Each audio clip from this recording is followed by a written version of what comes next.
Might be the middle of your work week, but the weekend is already here in Blacksburg, Virginia. And it's not just any weekend, it's rivalry weekend. Morgantown, West Virginia, just 250 miles away from here. It's tight in the standings as well. Not just Big East implications, but national implications also. Pittsburgh, Miami tomorrow night on ESPN.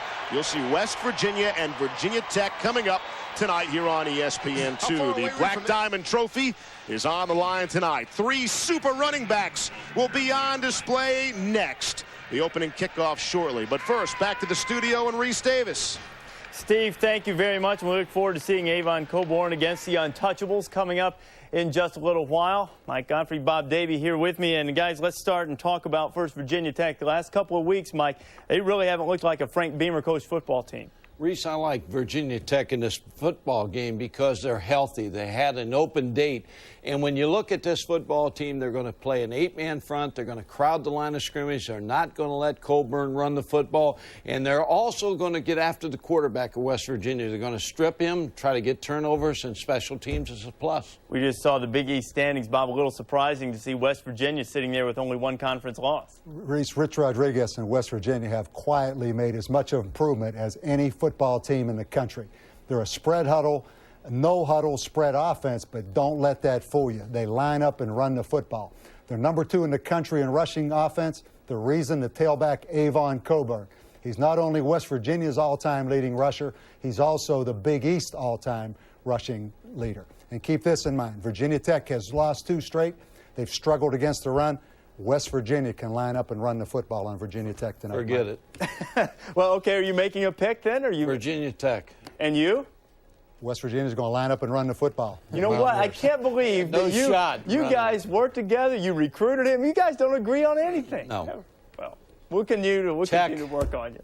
Tech all the way?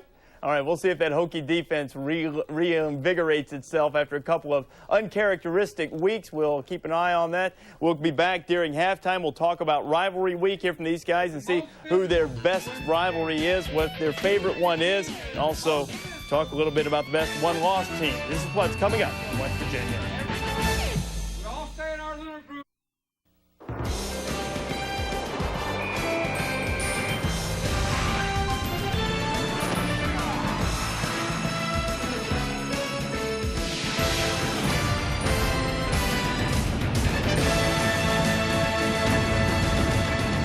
43 degrees under clear skies. This is Lane Stadium. A near-capacity crowd expected in Blacksburg, Virginia. The 12th-ranked Hokies of Virginia Tech take on their border rivals, the Mountaineers of West Virginia. Hi, everybody, and good evening, and welcome to College Football Wednesday night. With Rod Gilmore, I'm Steve Levy. Back on October 26th, Virginia Tech had 8 wins.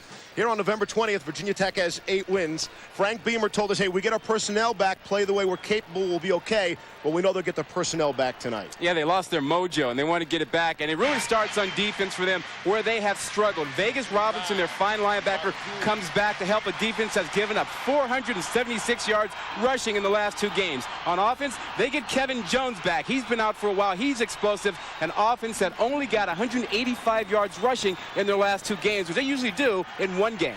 Speaking of the Jones and keeping up with the Joneses, Kevin Jones, it's Alex Flanagan on the field. Well, Steve, after sitting out a game because of a pulled hamstring, Kevin Jones says that he is ready to go. Coaches say that he has practiced very well all week. Now, Virginia Tech likes to split the amount of carries Suggs and Jones get exactly in half, meaning neither of them get tired. So for West Virginia, one of its biggest challenges tonight will be always facing a fresh back. Alex, they answered the challenges from a season ago when they were 3-8. They've almost flipped it in 1 whole season. 7-3 right now. They're much more than just Avon Cobourne. Well, Bob Davie told you about the no-huddle offense. They are physical. They do it not only with Cobourne, but with Rasheed Marshall, their quarterback, who runs the boot, runs some option, and then they get Quincy Wilson in there, who's also a big-time back, who just doesn't get as many carries as Cobourne. And we are set to go. West Virginia has won the toss. They have deferred. And Virginia Tech will receive. Vinnie Burns puts it in the air to kick it off. And Lee Suggs, returning kicks for the first time all season, breaks right up the middle. And Suggs has an impact immediately. He's out to the 37. It's a 33-yard kick return to open up. And there are Brian Randall and some of the numbers for him against Syracuse in that triple overtime loss. 6 touchdowns, 5 passing, 1 rushing. And Suggs might be a little worn out. That's the downside of having him return kicks. After the big kick return, he is the starting tailback. Kevin Jones will spell him quite often, as Alex told you about earlier. First down and 10. They open in fine field position from the 37. And Brian Randall will throw. Screen out to the right side to Suggs. And might have lost a yard on the play. And the offensive line for Virginia Tech, it's an offensive line that protects for Randall and does a good job for that running game. Davis, Gibson, Grove, Owens, and Martin. And the defensive line for West Virginia, Upchurch, is the key player there. It is a loss of 1 on the play. Second down and 11. They open out of the shotgun here with 6 to snap it. And we'll talk about this most interesting West Virginia defense. Here's Randall on the quarterback draw and cuts it to the outside, and he gets to the 42-yard line. Brian King brought him down, but not until there was a gain of 6. And this is the 3-3-5 defense. The guys in the middle, Wiley and Davis, are the playmakers. And then the secondary for West Virginia, Angel Estrada from the Bronx, New York. One of the big players there. The 3-3-5, Rod. Well, it's a continuous nickel defense, but really they play with 8 men in the box all the time. Like a lot of teams have 8-man fronts. They just keep 8 guys near the line of scrimmage at all times. Third down and 5. They try to force him into a passing situation, and here it is. Randall with good protection across the middle. A little too high for Ernest Wilford. And flags come flying late. Well, yeah, of course. I mean, if the receiver doesn't catch a ball, here we go. It's pass interference, right? It seems like just last week you were telling me about that, Rod. And I know it's been a month since we've done it. Yeah, where have you been? Oh, well, at that time, Randall looked at Wilford the entire way, and I thought there was a pretty good play made by West Virginia stepping up to make a play on the ball, and Wilford just moved right on into him. And look to the right side of your screen. Here comes Wilford in, runs right into. All right, that's a little pass interference. He got him early. That was Tim Love, 89. He made the contact a little bit early. And actually, he didn't make a play on the ball. I mean, he went right to Wilford. I mean, if he had made a play on the ball, that would have been okay. The penalty's offset. And they'll just do it again, make it another 3rd down and 5 from the 42. Get out of the shotgun. 2 receivers to the right, 2 receivers to the left. Low snap again. Here comes the blitz. Randall steps up and tries to cut it back for the first down. Had to get to the 47 and did not. Dropped at the 46, a gain of 3. And I'll bring up a 4th and 1. And here comes the punt team. Jamal Adai made a great recovery, great reaction to get up there on Randall, because Randall looked like he had enough room to pick up the first down there, Steve. Vinnie Burns is back to punt. And he is standing at his 32-yard line. Lance Frazier is back deep for West Virginia. Bit of a low snap there as well, something to watch for. Nice high punt. Frazier runs up, allows it to bounce, and where's it going to drop? Inside the 5, and it's down at the 1-yard line. Great job. Great job. Now remember, Steve, this is not the NFL, so it doesn't matter where your feet are. It's where the ball is. So it did not matter that the return man, that the coverage man that was able to get down there, Darryl Tapp, actually, and make sure he got the ball. His feet goes into the end zone, but that's not the rule in college. It's the ball, and the ball never gets into the end zone.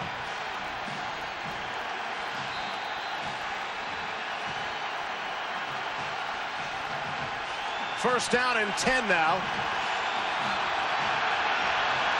From the 2-yard line. Out of the eye. When you're in the eye from the 2, your tailback is deep in that end zone. They give it to him, the second man through. Avon Colborn, maybe a yard. Mikel McKee made the stop. And there's the quarterback, Rasheed Marshall, and some of his numbers. More rushing touchdowns than passing touchdowns. And Avon Coburn, the guys in the studio talked about it. Not only West Virginia's all-time leading rusher, but the all-time leading rusher in Big East history. It's some pretty good runners in the Big East. Quincy Wilson is a pretty good runner. Joins Coburn now in the backfield. 2nd down and 10 from the 2. 2 receivers out to the right. Inside handoff deep in the end zone. It's Wilson. And he's able to push the pile out maybe to the 8.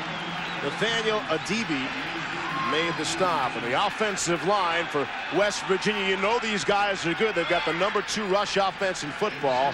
Nemo, Burke, Dillo, Sandor, and Brown. And is Kevin Lewis look focused to you or what? He's got the Mike Singletary eyes going. Man. 3rd down and 4. Out of the gun. Here's Marshall rolling to his left. Throwing on the run. Had a man wide open and could not find him. It was Phil Braxton. Well, that's been the problem with the West Virginia offense this year. They don't have any balance. They've thrown the ball not very well, and it's because of accuracy primarily. And they can use some improvement in the passing game. And Rich Rodriguez says, you know, they work on it all the time, but it's just going to take a little time for the maturity of that offense to develop. They have the running part of it down, just not the passing part of it. Mark Fazzolari is on the punt and really hearing it from the fans in the end zone and just barely got it away.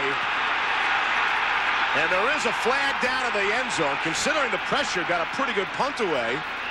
And we'll see what the flag is all about. Well, they ran into him. They got contact. They went after that one, and you kind of had the feeling that Virginia Tech might do that. Frank Beamer told us he likes to use the kicking game as a momentum changer. And why not take a shot early in the ball game when you have them backed up? And they don't get there. A little bit of acting there. Boy, hard to call that contact, yeah, right? Barely contact. I mean, he got underneath him, but Justin Hamilton looked like he was the man who maybe brushed the punter. Fazzolari got a piece of him. A little bit early for the Academy Award deal. But, almost looked like Hunter was down on the ground, and Fazzolari through his follow-through landed on top of him and went down. Well, he was definitely underneath him. He didn't get him coming through right off the bat. Well, we have a chance. The Virginia Tech linebackers, Vegas Robinson, such a key in the 2 losses when they didn't have him. And there you see the secondary for Virginia Tech that is without D'Angelo Hall. Out with back pain. He's the best athlete on the team. They'll miss him tonight. So West Virginia able to maintain possession after the penalty. Another penalty now. Coburn off the screen.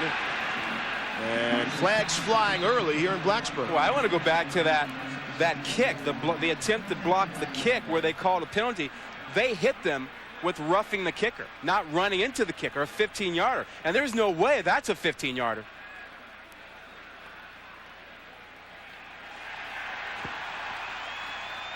Referee tonight is Dennis Hennigan. The lineman Greg Brenner, the linesman Carl Logan. On the offense, 10-yard penalty from the spot of the foul. Repeat first down.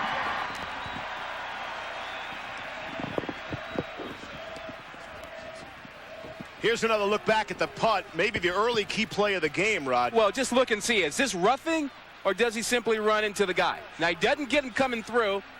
He barely makes any contact. He comes down on. Worley comes down on him. That can't be roughing the kicker. Justin Hamilton, tough break for him. He's on the ground face down, Rod. Well, the only rationale there could be is that you've got a defenseless guy who can't come down and protect himself. That's the only possible rationalization there for the officials to make that call and make it a 15-yarder. I thought Hamilton was pretty defenseless too. His face was facing the turf. After another penalty marker, it's 1st and 17 now. Marshall, the single setback is Coburn, and Marshall saw something he didn't like, and he'll burn a timeout with 10:50 to play in the first quarter. And we'll take it with him. Scoreless early on from Blacksburg. Welcome you back. This is the first ever Big East game played on a Wednesday night. We've seen some history in the making tonight. 1st down and 17. It's been a penalty-filled start. And Marshall going to keep it and could never turn the corner. Mikal Baki, and it's a big loss on the play, loss of 3. Never got close to turning the corner. Well, and if you're Virginia Tech, you might dial it up a little bit right now because West Virginia has had trouble in long-distance situation, long yardage. Now they're looking at 2nd and 20. They don't really throw the ball down the field that well. They tend to throw quick screens, the jailbreak screen, that sort of thing when they're backed up like this with a lot of distance. 2nd and 21. Here's Marshall. There's the quick screen Rod was talking about, the Coburn. And you knew it, Rod, and so too did the Virginia Tech defense. Well, you know, Bud Foster, the D coordinator for Virginia Tech, knows what he's doing. The first 8 games, look at what they did. They're pretty darn good. Less than 11 points a game. The last 2 weeks, they've struggled, not only on the ground, but their pass defense and everything. And he knows he needed to get his personnel back. He didn't get D'Angelo Hall back, his fine corner, but he did get Vegas Robinson back, and he does make a difference. Syracuse ran a conference record 100 offensive plays against this Tech defense. Marshall stepping up on the quarterback draw, has running room. He's got the first down. He's got the sideline. And then he is forced out at the 39. Willie Pyle finally got to him. We talked about Virginia Tech getting their mojo back. It ain't back. That's not Virginia Tech third down defense. They don't miss tackles. They don't give up big plays like this. But they don't often face Rasheed Marshall, quarterback with his quickness and his running skills. And he makes a guy miss, gets to the outside, and picks up the first down. Jonathan Lewis had a chance at him and couldn't make the tackle. Marshall is already 3rd in career rushing for West Virginia quarterbacks in history. He's only about 1,500 yards shy of Major Harris. Inside handoff. It's Coburn trying the right side. Vegas Robinson brought him down. That Marshall-Major Harris comparison is out there. Some of that is the style, but both do come from the Pittsburgh area. Both played at the same high school, Brashear High School in Pittsburgh. I think Marshall is a quicker runner than Major Harris was. Major Harris was a little stockier, had a better arm, I think, but Marshall has a pretty good arm, too. His accuracy just is not what Major Harris's was. Wilson joins Coburn in the backfield on 2nd and 7. Hand it through to Wilson. Trying the right side. He's across the 45 to the 47, and very close to the first down marker. Well, West Virginia spreads you out. They love to do that. Rich Rodriguez has always done that. He did it when he was at Tulane. He did it at Clemson under Tommy Bowden, and he loves that style of offense. Now, historically, he threw the ball a lot, but he has figured out how to run it here, and he does it out of a fast no-huddle. He can go real fast with jet, where they snap it right now. Indy is a little bit slower, about 5 seconds off the play clock, and then regular as soon as they want or as long as they want. So this would be regular, right? This is regular. This is going to be slower than regular. Looks like they're going to audible at the line on 3rd down and 2. Need to get to the 49. And they pitch it to Coburn, and he fumbled the football. Looked like it might have gone off the fullback's face mask. Mo Fofana was trying to block out in front of him. Mo Fofana comes in, and he is their lead blocker on their toss sweep and their isolation play. He's 260 pounds, but he gets some of that big size in the way there. Actually, it's not his fault. It's Rasheed Marshall. He pitched it to Fofana, and he had to get it back to his running back instead. High snap. Fazzolari punts it away. It'll bounce and be downed at the 26-yard line. You know, you said Fofana goes 260 pounds. We were told that would be the case after the team dinner last night. But he went to the dinner at 250 pounds.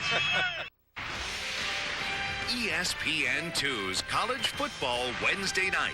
Brought to you by Wendy's Late Night Pickup Window, where you can eat great, even late. As we look at the Black Diamond Trophy, which is up for grabs tonight. First presented in '97, and as with so many of these trophies, but not 1897. This was relatively new trophy. That's okay. 1997. That's all right. That's okay. It's a trophy. Of course, the region's history, the coal industry for both of these two very proud football programs and schools.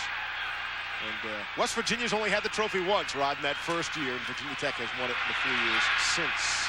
Lee Suggs off tackle. Pick up a few. There are going to be all kind of trophies talked about this week and this weekend. It's a big rivalry weekend. Which rivalry would you be focusing on? I don't know. I might take a look out west. Stanford have a bye this week? Are they off this week? It's the Axe. Ah. It's the Axe. And Cal hasn't seen it in about 8 or 9 years. Is that like a Stanley Cup? You get each player gets to take it home one day? Nothing like that? Yeah, we could arrange that. 2nd down and 5. Good play action. Rolling to his right and finding a man. Randall is Ernest Wilford. And Wilford is across midfield. I think the defense really bought into that fake and led to the 21-yard gain. Well, that's because you can get some running out of Randall. He can do that for you, but he does throw the ball so well on the move. And he did that against Syracuse last week. And watch him here. He gets pressured a little bit by David Upchurch, still gets the ball out there to Wilford.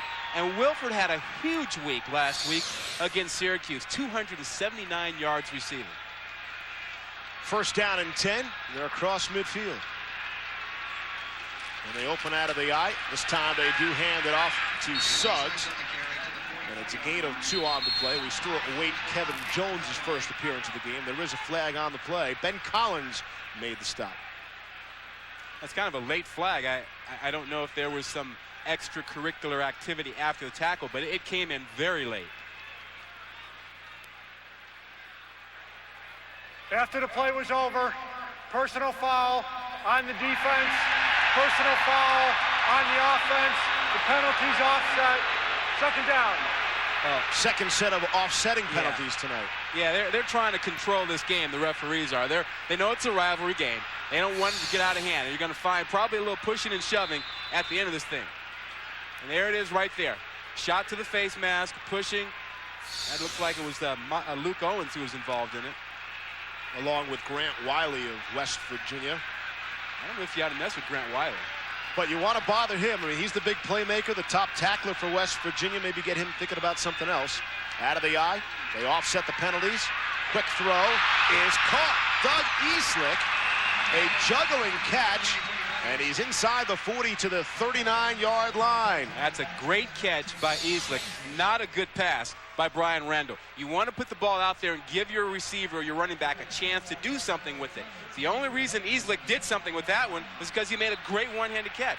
But you got to put that ball on his numbers and let him turn up the field.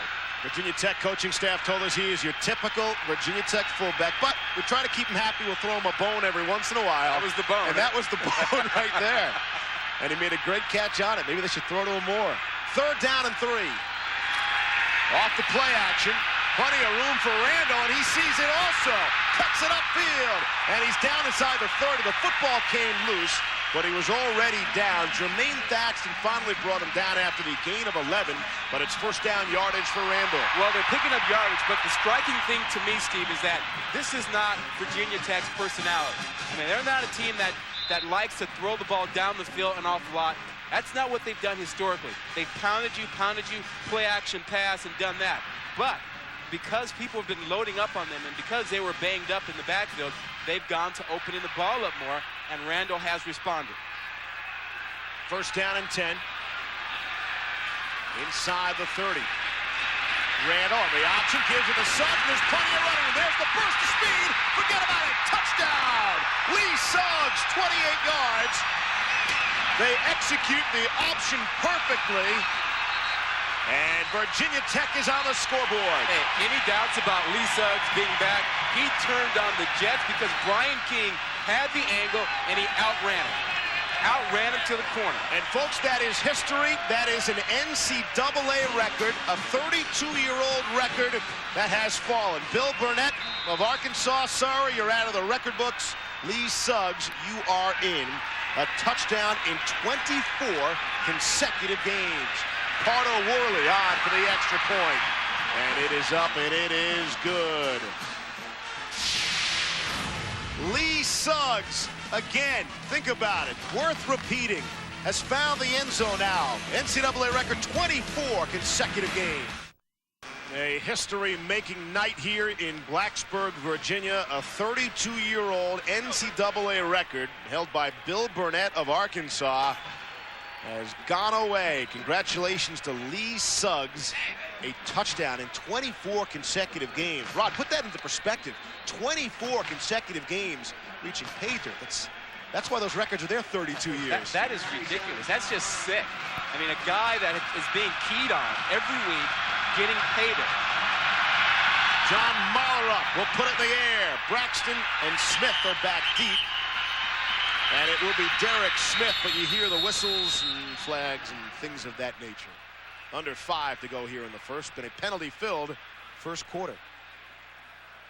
It's a rivalry game. Wednesday night has people out of sync as well, maybe. Well, rivalry, they fight, you know. Prior to the kick, delay game on the kicking team, 5-yard penalty. Ball will be kicked from the 30-yard line.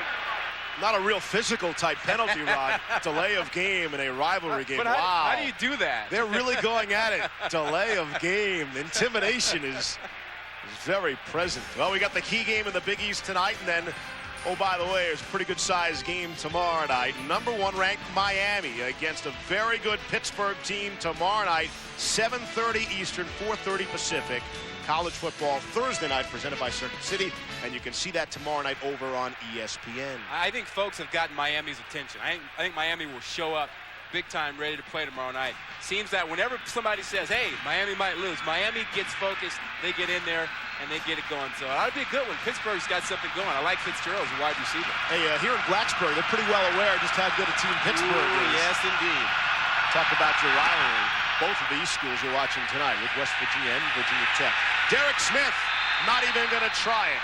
He'll take it 5 yards deep into the end zone. And let's look back at the history-making touchdown. Well, keep your eyes on Eastlick, the fullback. He's going to get in here and get a great block, and that's going to make it impossible for anybody to come from the inside and make the play. Watch him come through there, freeze it right there. Look at that great block. No one to pursue to the outside. Lee Suggs, all he has to do is outrun the angle. Brian King can't get there. Great speed, nicely done. And that's what you do. You go over and you sit with the guy who made the block and let him know you like him and you appreciate him and you want him to keep blocking like that. I got a feeling Michael Vick will be applauding on his television set tonight. Hard to imagine. Michael Vick should only be a senior here at Virginia Tech. How good would they be? Inside handoff and then reverse to Travis Garvin, the wide receiver. And he's able to turn the corner before finally being pushed out at about the 35. It's a gain of 15. And it's dangerous on the sidelines. He got a big hit on somebody over there. It looks like he got an assistant coach or somebody. You got to be alert. Watch the end of this play. Watch this. He comes out. Bam. Oh, he got a ref. He got a ref. That's one of the extra refs on the sidelines. He got a referee. I hope he's okay. He took a pretty good shot. He wasn't expecting it. See if Alex can get us any further information as the official is being attended to on the sideline. On first down and 10 now, coming up on 4.5 to play in the first quarter. Fake the handoff. Marshall will take it himself, and he's out to the 39-yard line. But Key made the stop.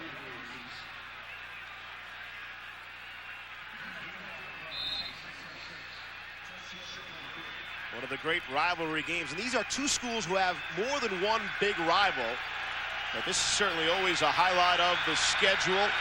Virginia Tech, prior to their 2 losses, they were number 3 in the nation, dropping all the way down to number 12. Here's Quincy Wilson. Forget about it. It's a loss on the play, back to the 35-yard line. Well, and this is not what we've seen all night out of the Virginia Tech defense. West Virginia has moved the ball. They stopped themselves on their last drive with the fumble that they recovered on a key 3rd and 2. But they have been able to move the ball against Virginia Tech. They've gotten some big plays. Not enough to get in the end zone yet, though. Coles Colas reminds some around these parts of Corey Moore. Guy can bench press 390 to go to a 4.4 speed. That's a pretty good combination. 3rd down and 10. Marshall directing traffic. Here's the pressure. It's picked up nicely, and a pass across the middle to Derek Smith. Smith getting secondary blocks. And to the 10, and he's finally dropped there. The quick hitter in the middle of the field And Derek Smith is only brought down by Jimmy Williams, or that was 6. Well, and that's not a lot of what we've seen out of West Virginia in the past. And Rich Rodriguez said, hey, we're going to have to throw the ball into the middle of the field, something we haven't done a lot of. It's just a quick slant against man coverage, blown assignment, and Derek Smith is then off. He makes a great cut that almost gets him into the end zone. That cut right there.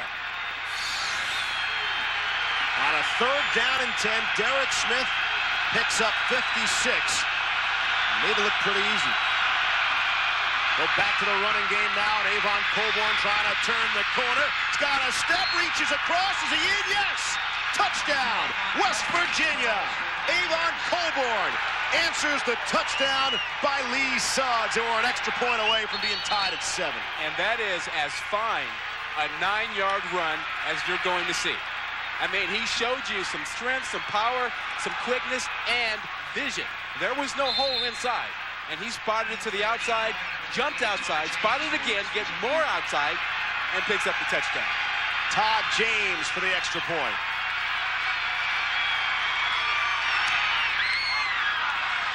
And puts it through.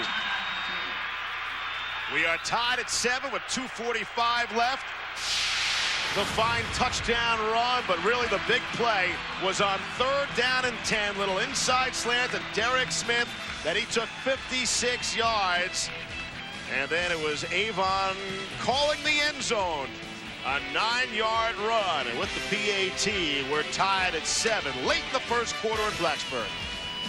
The Virginia Tech drive, 72 yards on only 6 plays, capped off by Suggs. The Coburn touchdown capped off an 80-yard drive, only 5 plays. I'll see your touchdown. Yeah. And I'll match it. But big plays on both scoring drives. Not taking a whole lot of time off the clock either. Here's Todd James to kick it away, and Lee Suggs is back. And Suggs from the 1. Again, D'Angelo Hall, one of their big kick return players. Not in lineup tonight. Out to the 27-yard line, and Tech will take over from there. Tondy Smith had the special team stuff.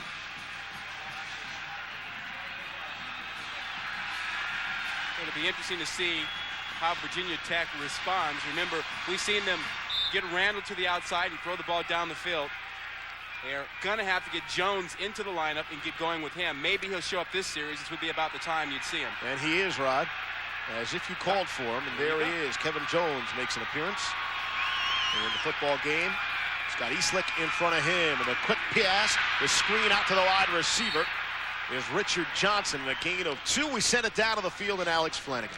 Well, Steve, another person that Virginia Tech is missing, defensive back Michael Crawford. A few weeks ago, he learned that he likely has lymphoma. Now, he had a biopsy done 9 days ago. He still has not gotten the results back from that, waiting for those results to determine how he will treat the cancer. He says he's praying that maybe it was a misdiagnosis, which, again, is not likely. But he says he's here tonight because he would like to play. He'd rather be with his teammates than at home by himself, Steve. Alex, thank you. The screen to Jones. Second effort by him, and he's out to the 31-yard line. The coaching staff told us about Crawford, and they couldn't say it enough. What a tremendous kid from a great family, and people around here were really concerned it could have a real negative effect on the team. But Frank Beamer said he has been so positive throughout. Beamer's ready to cry, and Crawford's got a smile on his face somehow, Rob. Yeah, you know, but I think it has had an effect on the team. I think when that happens to a guy that you like, the rest of your teammates start to question, really, how important is football? And when you lose a couple games in the process, you kind of go, okay, we got to refocus and find it. But life puts things in perspective for you. And I'll tell you what, whether he plays or not, great to not only see him in the jersey, but to see him in full pads and ready to go if need be. Here's Randall. Got some pressure from behind, and he is dropped at the 31. James Davis nailed him from behind. Davis and Wiley make most of the stops on this West Virginia defense. Well, Randall was trying to wait for his receiver to come open into the flat. He took a little bit long, couldn't find him, and thus the 4th down. Low snap. Vinnie Burns had a 52-yard punt earlier. Here's Lance Frazier. Stepped up and stepped into at the 30. And that's where they will take over. We've got college basketball for you tonight. The Owens Corning preseason NIT continuing here on ESPN. too. That's Xavier, 11th ranked in the country, and who they play in there, Rod? Hey, Stanford, Oh, not ranked for the first time in I don't know how long, but Mike Montgomery is going to have to coach up those youngsters. You see Stanford is still remaining in that preseason NIT, and Kansas, oh, they looked good the other night. Yes, they did. They looked just unbelievable. The winner of tonight's game will make it at least to Madison Square Garden for the semifinals. On first down and 10. Hand off to Quincy Wilson, breaking some tackles. And he's across midfield and down at the 47. Billy Hardy brought him down. Everybody talks about Coburn, but Wilson, our coaches told us, might be faster and stronger. Well, you just don't walk into Blacksburg and strut down the field, the middle of the field with your running game, unless you're West Virginia and you run a quick hitter with a guy who is not Avon Coburn, but is more powerful and a little bit faster. Coaching staff told us they run the exact same plays for the two backs. There is no drop-off. And you see what we're talking about. It's Wilson again, spinning out of tackler's arms. And he's forced out about the 19-yard line. And Quincy Wilson rather impressive. And this is frankly a bit stunning. I mean, after 2 weeks of seeing Virginia Tech get pushed around in the running game, you thought that with getting Vegas Robinson back, they'd be a little bit tougher at the point of attack, and that West Virginia could not pound the ball inside. But they have. Personal foul on the defense. Penalty is half the distance from the end of the run. First down. And that certainly will add to it. This Virginia Tech defense gave up 604 yards of offense against Syracuse. That is the most since BC piled on 617 against them back in '93. Well, part of what's going on is that it's a young defense, it's a young team. I mean, and they're playing a lot more guys because of the injuries to Hall and when Robinson was out and Crawford missing. And sometimes they blow assignments, which is why you'll see a big play pop like that last one. First down and goal from the 9. And why not? Avon Coburn trying to get there and could not. Brought down probably right back at the 9-yard line. That after Wilson had gains of 24 and 27 on successive carries. Well, that one is good preparation. I mean, Bud Foster reminded his guys, when you see 46 come into the ball game, they tend to go toss sweep, they tend to go isolation play, and so they were looking for the toss sweep. Quarter number 1 is complete here in Blacksburg, Virginia. Lee Suggs has the first score of the game for Virginia Tech, and Avon Coburn was there to answer. 7-all after 1. Steve Levy, Rod Gilmore, Alex Flanagan. College football Wednesday night here on ESPN2 as we open up quarter number 2 in a 7-7 game. And great field position on second down and goal now for West Virginia, looking to take the lead on the 12th ranked Hokies. They faked the handoff to Coburn, and Marshall kept it himself and picks up a short gain on the play. I think he missed the hole. He had a lane just to the right, and that's where you want him to see it and bounce it outside and go ahead and get out there. I mean, we saw great vision by Coburn on his touchdown run, and we didn't see great vision that time by Marshall on that run. Third down and goal now. Things tighten up, and the crowd gets loud. And again, Marshall will keep it. This time he finds pay dirt, touchdown. Better vision there. Great vision. Great vision. Nice cutback. That is great vision. You know, and he also made a great decision because that is a play in which he has to decide whether to give up the ball or keep it. It's almost an option play, and it really is an option play. He can give it to Coburn or keep it himself. He chose to keep it. Right decision, good vision to see the hole and cut back in. And that is something the coaching staff told us. He makes great decisions on the field. Hardly ever turns it over, picks the right spots, and he did there. Todd James adds the extra point. And it is 14-7 in favor of the visiting Mountaineers. Steve, take a look at how he rides this ball a little bit. He's trying to think, do I pitch it? Do I pitch it? No, he decides, makes the cut back inside. Nicely done.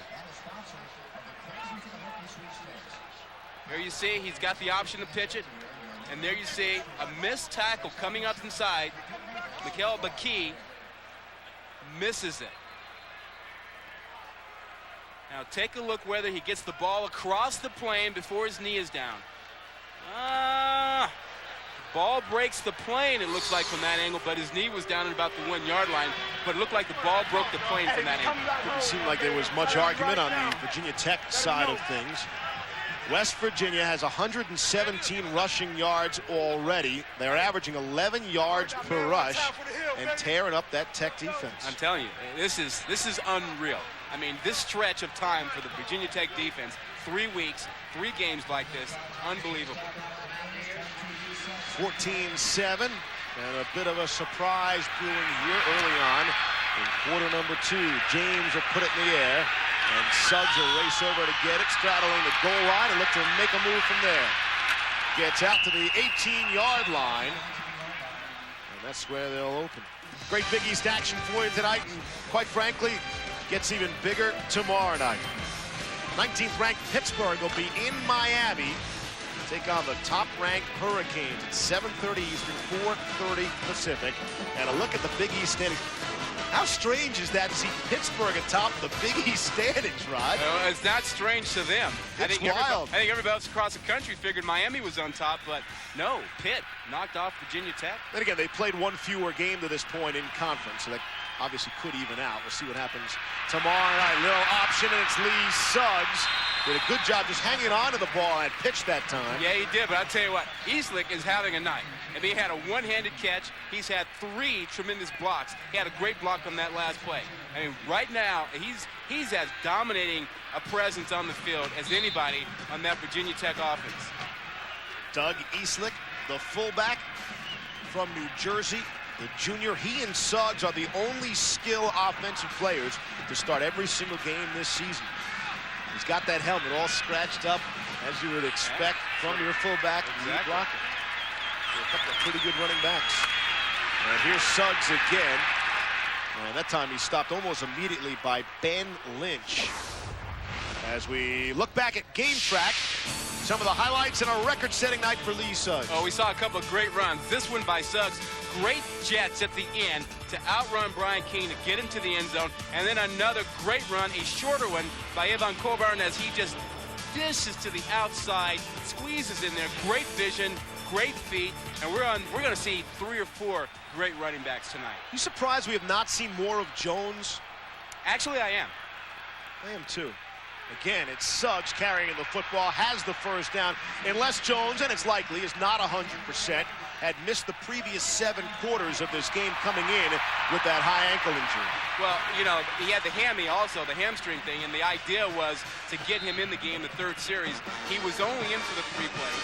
They brought him back out. Now he's back in.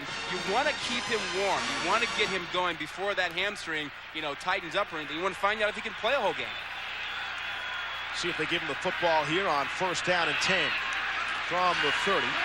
Go play action. Brian Randall is thinking about throwing it deep. And great touch on that ball to Ernest Wilford in front of one defender and just over another defender. And Randall, a nice ball there. Well, I think Wilford adjusted that route. I think they were expecting him to run a stutter step go. He took off and saw that they were laying way off, and he just stopped. And Randall read it and threw the ball to him. But how happy are you to see Wilford make plays? I mean, this guy is getting it done. Look at this. 4 touchdowns against Syracuse. Randall had over 500 yards passing. Yeah, not bad. And Wilford is clearly a guy that you root for. The coaching staff told us how proud they are. What a tribute to him it is after he able to bounce back after a very difficult drop in the key game against Miami last season. Kevin Jones, a little stutter step out to the 46-yard line. Gain of 3 on the play. Ben Lynch brought him down. And that drop that you were talking about was a 2-point conversion against Miami when Miami was undefeated. And had he made the catch, it probably would have sent the game into overtime. And so he received a lot of grief about that. But he worked hard in the offseason, came back this year, and is having a phenomenal year, which is why the coaching staff is so proud of him. He is so much the go-to guy when they go to the passing game. He has more than twice as many catches as anybody else on the team. So clearly he has regained any confidence that he might have lost. Again, Randall the drop and the throw, puts it on the money. It's Sean Witten's first catch of the game. He's inside the 40, and Brian Randall is 6 for 6 passing, Ron. Well, we're starting to see the maturation of a quarterback. I mean, he was a guy that didn't know if he could get it done. Then last week he had a breakout game. You know, they didn't know how much they could rely on him to throw the ball. Tonight, we're not seeing the deep ball and the fade routes, sort of the easy throws he had last week. He's throwing the ball in between defenders tonight, and that's the growth you're seeing in him as a quarterback. On first down and 10 now. And the pitch to Jones on the right side. Stutter step, and he is dropped at the 40, and he dropped the football as well, and West Virginia has it. It's recovered by Jermaine Thaxton. The hit put on by James Davis to force the fumble. But was he down? And the question in my mind is, was he down before the ball came out? I mean, watch him stutter step here. Nope, he's not down. Clearly not down. You know, Davis, one of their big play guys, gets a hand in there to knock it out. That's pretty good play. There's a little love on the sideline. Todd Graham is the co-defensive coordinator along with Jeff Castile. On first down and 10. Avon Coburn is hitting the backfield. Nathaniel Adibi made the stop. Number 1, baby, that's it. And there you see the turnover difference from West Virginia from 98th to 2nd. I mean, do you have to look any further, Rod, as to why they were 3-8 a season ago, and right now they're 7-3? Well, you just don't do that. You don't make a change like that. The running game and the good play out of Rasheed Marshall, quarterback, has really led to that. Second down and 12. And the throw, Marshall skipped it to Derek Smith. It's funny, the West Virginia running backs, the guys like Quincy Wilson and Avon Coburn, they talked about their own defensive unit. They said they're a bunch of strippers. Now, wait a second. Now, they mean strip the football, but they said they're so focused on that in practice, that actually helps Wilson and Coburn hang on to the football because their defense does such a good job, and the opponents are finding that out. Well, but their defense does that, but they also make good tackles. They don't get so focused on stripping the ball that they miss tackles. Third down and 12. What do you know about stripping? Stripping the football, that's all I know. Here's the throw. Marshall across the middle completes, and it's just enough for the first down to Derek Smith. Smith, a gain of 13. He's got the 2 biggest catches in the game, Rod. Yeah, but if you follow Rich Rodriguez's history, he can develop quarterbacks. I mean, he had Sean King at Tulane, had Woody Dantzler at Clemson. He's got a guy now who looks like he could be that kind of a guy going forward. Nice throw to Smith again. You know, Smith, once you make a big play, maybe you find a guy who's got a hot hand, you keep going back to him. And Smith, a former walk-on, looks like he might have a hot hand tonight. When he had Sean King, King set an NCAA passing efficiency record, just mind-boggling number. That ball's batted up in the air and caught. Marshall was able to catch it himself. It was knocked aside by Brandon Manning. But you don't catch that ball. You bat it down. You know, you bat it down, you come back and play second down instead of putting yourself in a hole where now you have second down and about 14. Now, great athleticism here. Watch Marshall. Oh, there it is. But, you know, that's his instinctive reaction. But he'll learn, you knock that down, you don't catch that ball. And he'll find his name in the receiving part of the box score tomorrow as well. That's a catch. I can do it all. Throw it to myself. Loss of 3 on the play, 2nd and 13. He's trying to do it himself again, Marshall, and Nathaniel Adibi brought him down. Hey, just back to Rodriguez when he worked with Sean King at Tulane. King had 36 touchdowns and just 6 interceptions. That's a nice ratio, right? That's not bad. And the other thing that Sean King did, he ran the ball. He ran this offense. I mean, they ran the boots, they ran the option, they did all that stuff. And Woody Dantzler got the nickname of Woodshed from Reese Davis because he ran this offense and ran it well. Third down and 14. An innovative, aggressive offense under the guidance of Rich Rodriguez, just 39 years old, in his 2nd year at his alma mater. Here's Marshall on the run. And out into the flat, the pass just slightly behind his intended target, Avon Coburn, and there is a flag down after the incomplete pass.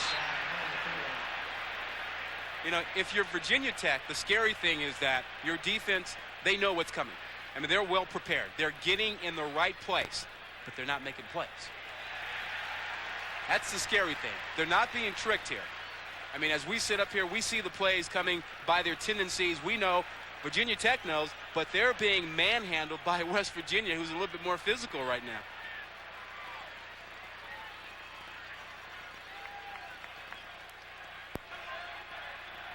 Ineligible receiver downfield on the offense. Penalties declined. 4th down. Frank Beamer in his 16th season. Just don't hear that very often, those numbers. A coach at one place for that long, he's on track to be like the next Joe Paterno. He has averaged 9 wins a season for the last 9 seasons. And in fact, only Joe Paterno, Bobby Bowden, and Fisher DeBerry have been in their spots longer. Blocked! It's Beamer ball right there! The punt is blocked. It's picked up at the 15-yard line.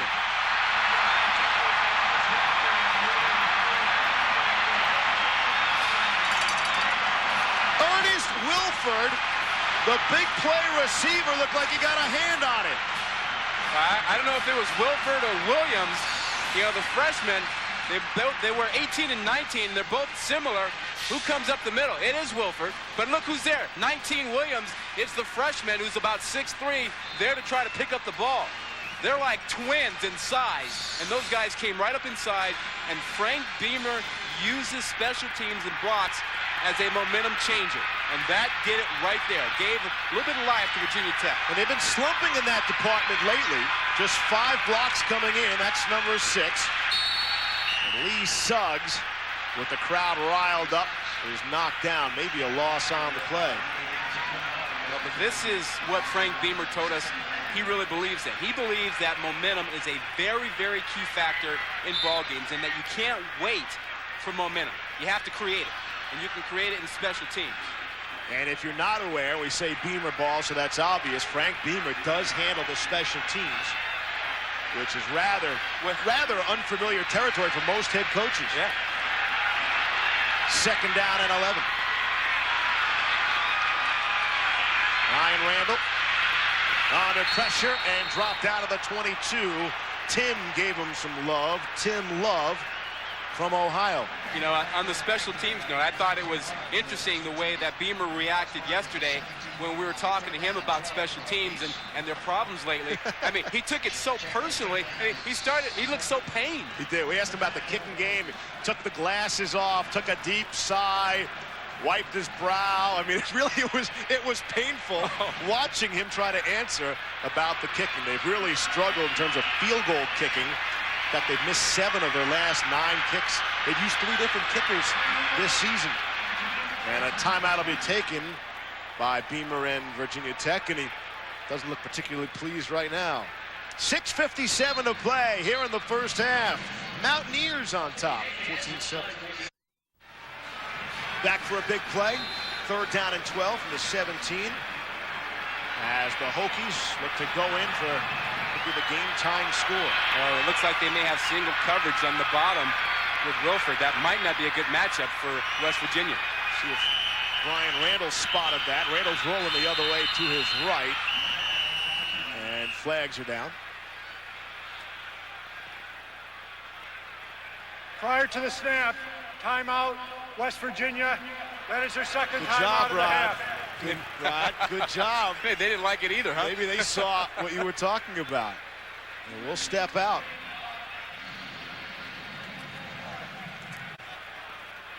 West Virginia burns a timeout on defense. We'll be right back with a 3rd down play.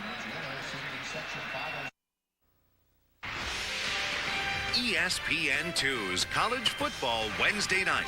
Brought to you by Bowflex. Visit Bowflex online at www.bowflex-endzone.com. I don't want to be the bearer of bad news, but they might have to take down some of those letters. We got an email at Sports Center. He wants to be Mike Vick, not Vick? Michael. Might have to take the E-A-L out of Michael. So you change your name after you get there? That's pretty much the way it is, You're Rod. going to change your name up? Gilmore. Wilford have single coverage again, Rod? Looks like they're doubling him in and out. Here's Randall, the throw, looking for Wilford. And when he turned around, the defender was in front of him. And in the pass behind him, Brian King was there on the coverage. And again, field goals have been an issue. Carter Worley missed a couple of would have been game-winning field goals at Syracuse. This from 46 yards away. And then again, a makeable field goal from 36 yards away. And this one here will be from 34. As a team, they've missed 7 of their last 9. But Worley pumps this one through, and that's got to come as a huge relief to both Carter Worley and his head coach, Frank Beamer. He got his mojo back. Yes, he did. 14-10 here in Blacksburg. The last time West Virginia won here in Blacksburg was back in 1992. That was also the last time Virginia Tech lost 3 straight regular season games. They are on the verge of doing that as well here tonight. A 4-point game, under 7 to go in the first half. West Virginia doesn't want to lose James Davis. You saw him on the sideline there. He limped off the field after that field goal, and obviously everybody hopes he can get back in the ballgame. One of the real big playmakers in that Mountaineer defense. Derek Smith and Phil Braxton are back deep at the goal line. We get the kick from John Molera. Molera puts it in the air. Derek Smith will take it from the 6. Across the 20. And will not get to the 30. Let's check in with our long-lost pal, Reese Davis. Reese.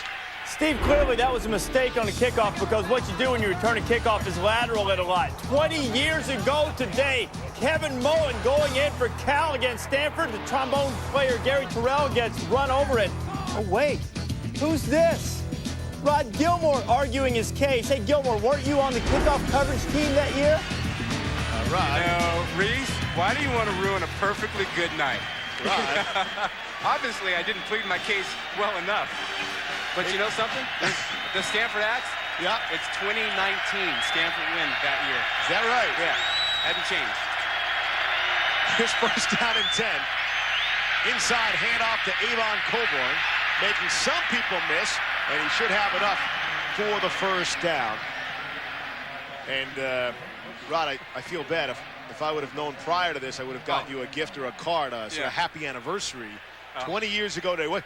Do you get stopped on the street like once a month, or how often does that come up in your personal life? Only with guys like you. That's all. But, you know, seriously, it was a great play for college football. Not a great play for the guys who were in that locker room with me. Not good for the coach of our team, that time Paul Wiggin. But we understand its place in history in college football. Rasheed Marshall across midfield. Another first down for West Virginia. Hey, you got to be known for something. Hey, but like I said, if that's what Cal is known for, right? 20 years of football, well, you know, hey. They can have that? They can have it. We'll keep winning the Axe. All right. Does it feel like 20 years? Please. Feel like yesterday? It feels like 100. I hear about that thing every few weeks. First down and 10. Another good drive by West Virginia. Have to be impressed with the Mountaineer offense to this point. 3 seconds to snap it, and they get it off. Inside handoff. Flags fly. Pretty good fake as he gave it to Coburn. Maybe got back to the line of scrimmage. Again, there is a marker down.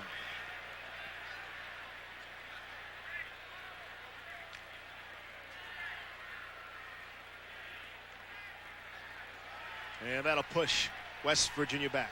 You know, the one thing we haven't seen from West Virginia is the hurry-up speed in the no-huddle. We haven't seen jet, and we really haven't seen much of Indy. We've just seen the regular get to the line of scrimmage, call your play, and get your formation and get going.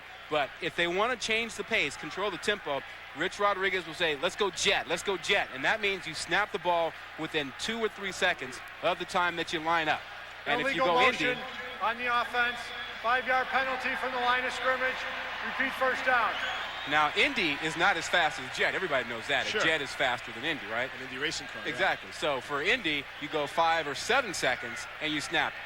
Got it? Now, I understand it. Okay. Could it have anything to do with the fact that you're leading in the football game? Does that change if you're playing from behind? I think it's just tempo. It's the feel of the game. If you like where you are, you keep running. If you want to get a surprise, you want to change tempo, you go with it. First and 15, taking their time out of the gun. Marshall throwing and completing to Aaron Neal, his first catch. And he is very close to first down yardage. Brandon Manning brought him down. Let's see, this is regular. They get to the line of scrimmage, they get their formation, they get the play called. Play clock starts now. If this were jet, they'd be going right now. Avon Coburn is split out all the way to the right. And nobody's on him. Nearly out of your picture, bottom of your screen. And Marshall wasn't looking that way. Instead, he went to Derek Smith. And he's able to complete down to the 21. There was a flag down. And I think, was it Coburn involved? Yeah, down it was the field? Coburn. Yeah. Pretty good decoy, though, where they line him out to the right. Well, a couple things on that play. One, missed tackles by Virginia Tech, 3 of them on that play. And then Coburn goes down the field and takes a shot at Ronnell Whitaker. Now, Whitaker is a talker. Whitaker might have said something to kind of get him going. Whitaker is known as the preeminent trash talker in this conference. Over. Personal foul on the offense. 15-yard penalty from the end of the run. It will be first down. Now, it may not have been this play, but Whitaker might have done some talking. Look, turns his back to him. Now, Coburn just doesn't go up and do that. I mean, something had to happen earlier in the ball game to make him feel, I'm going to get my shot. That is not in Coburn's personality whatsoever. In fact, the coaching staff told us on senior night prior to their final home game, he had the best speech ever. He is all about the guys. He's all about, Rodriguez told us he was more concerned being accepted by his teammates than being an All-American. And that is really what he is all about. Here's the same formation. Quincy Wilson this time is lined at the bottom of your screen. They covered him this time. They covered him, though, this time. There's the snap. And again, he's looking to the left, Marshall. And trying to find Derek Smith. Incomplete pass. Quincy Wilson, he went out and took a shot at Whitaker. Maybe it's that spot on the field, Rod. and Whitaker is still trying to get up. I mean, it was a legitimate block. But make no mistake about it, they're not taking anything from Whitaker. And Wilson put him down. Whitaker and D'Angelo Hall give you a lot of presence, or dare I say attitude, back there in the defensive backfield. No Hall tonight, so Whitaker is by himself in that department and feeling some of the brunt of it. Second down and 10, and there go the flags. Yeah, Torrey Johnson jumped, tight end.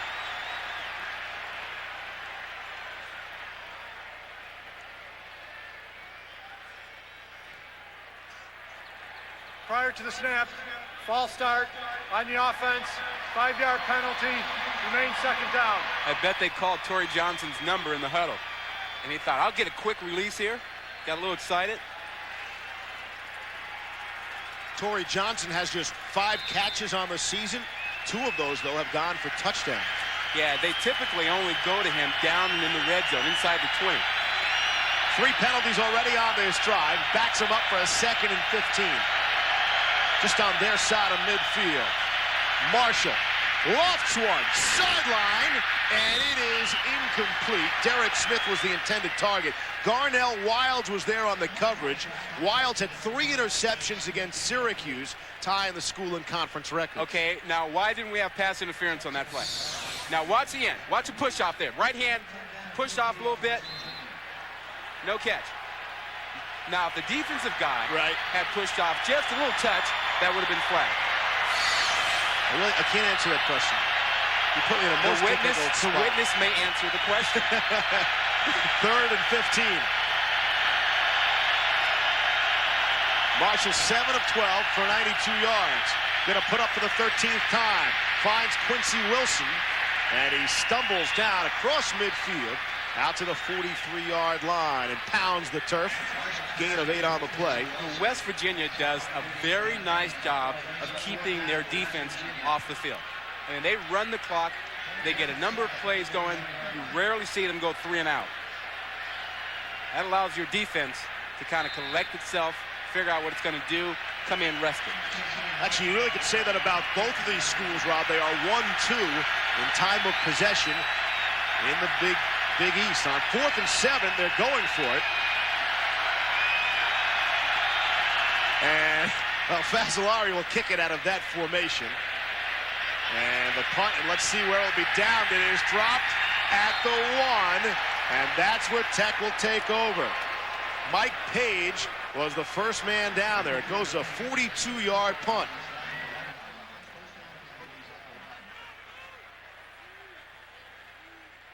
We mentioned, of course, Michael Vick, who would only be a senior right now at Virginia Tech. And more on the Vick last name. Here's Alex. Hey, Steve. Well, to get ready for West Virginia's quarterback, the defense practiced against Marcus Vick all week long in their scrimmage. You know, Marcus Vick, an amazing scrambler of his own. People are very excited. You'll notice, though, he is not wearing Michael Vick's number. He opted not to. Kevin Jones has that number 7. A lot of high expectations for Marcus Vick. First down and 10. Handoff to number 7, Kevin Jones. And he's able to push the pile and even break through it. Get out to the 9-yard line. The coaches talking about Marcus Vick, Rod, and they were kind of gushing and then trying to bite their tongue. And they don't want to say too much, but you know they have high expectations. And they said the apple doesn't fall too far from the tree. Yeah, in this particular case, he's a talented man. Well, when your brother has really been synonymous with Virginia Tech, his number up there, name all over this place. Yep. I mean, I can only think of one other player who's associated with the university, and that's Doug Flutie in Boston College. Handoff. And again, it's Kevin Jones, and again, not much doing there. And you walk around campus or talk to local people, and they say, hey, you look at the practice facilities here, look at the new off-ramp off the expressway. Michael Vick. A lot of things in this area.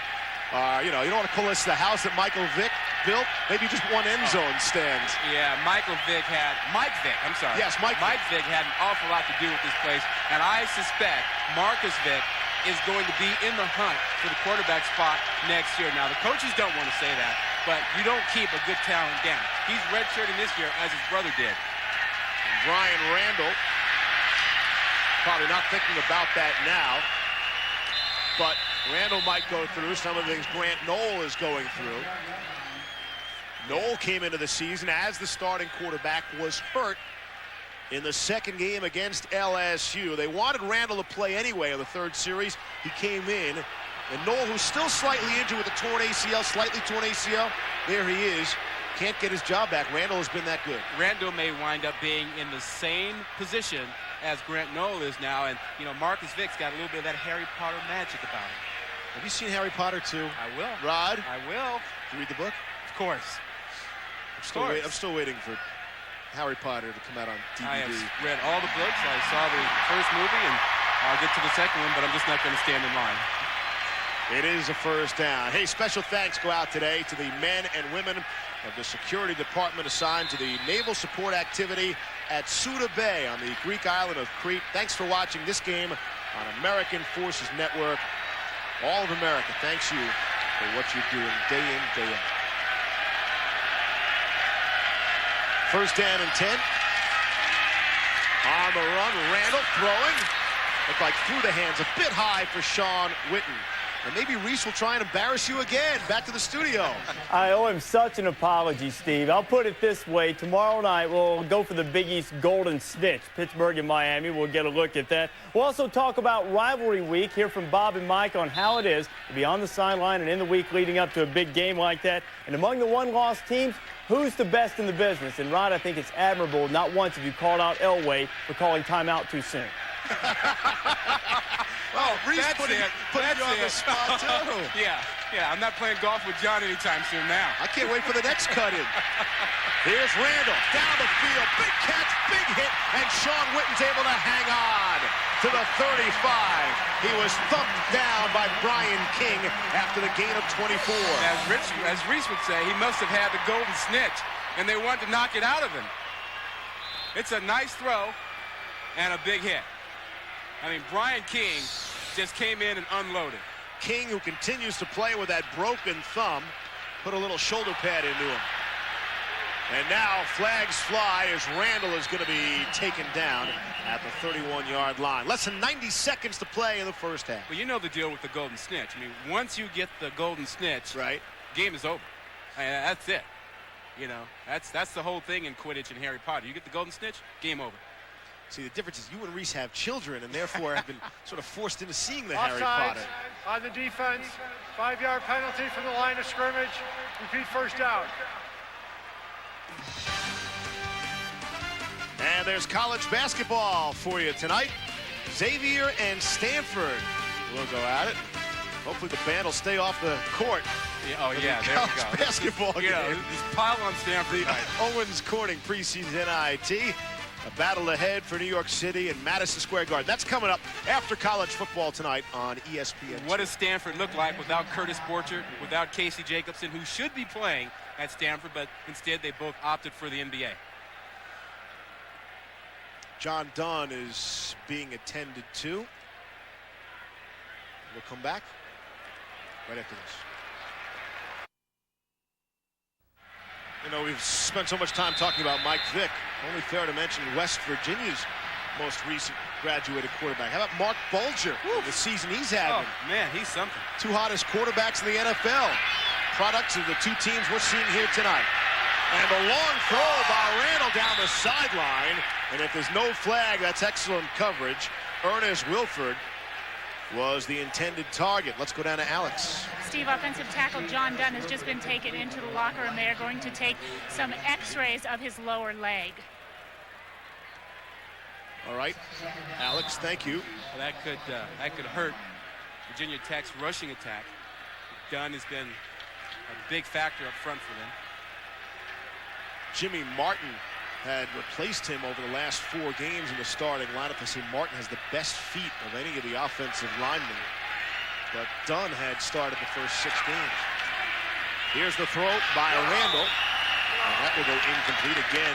Ernest Wilford, the intended target. Again, Brian King. Yeah, they're trying to pick on Brian King. He's made 2 fine plays in a row.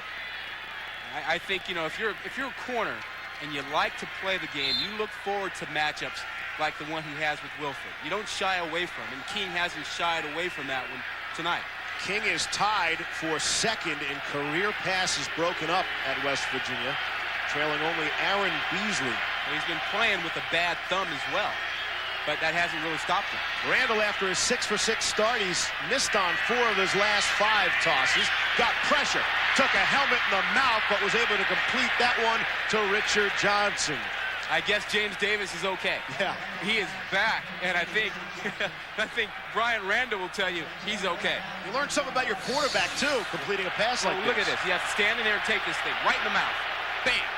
That's a head snapper. Is that a flag, too? Oh, no. Not unless you got him with the helmet. It looks like he gave him, you know, straight up, eyes open, shoulder in. Looked like a shot to the head.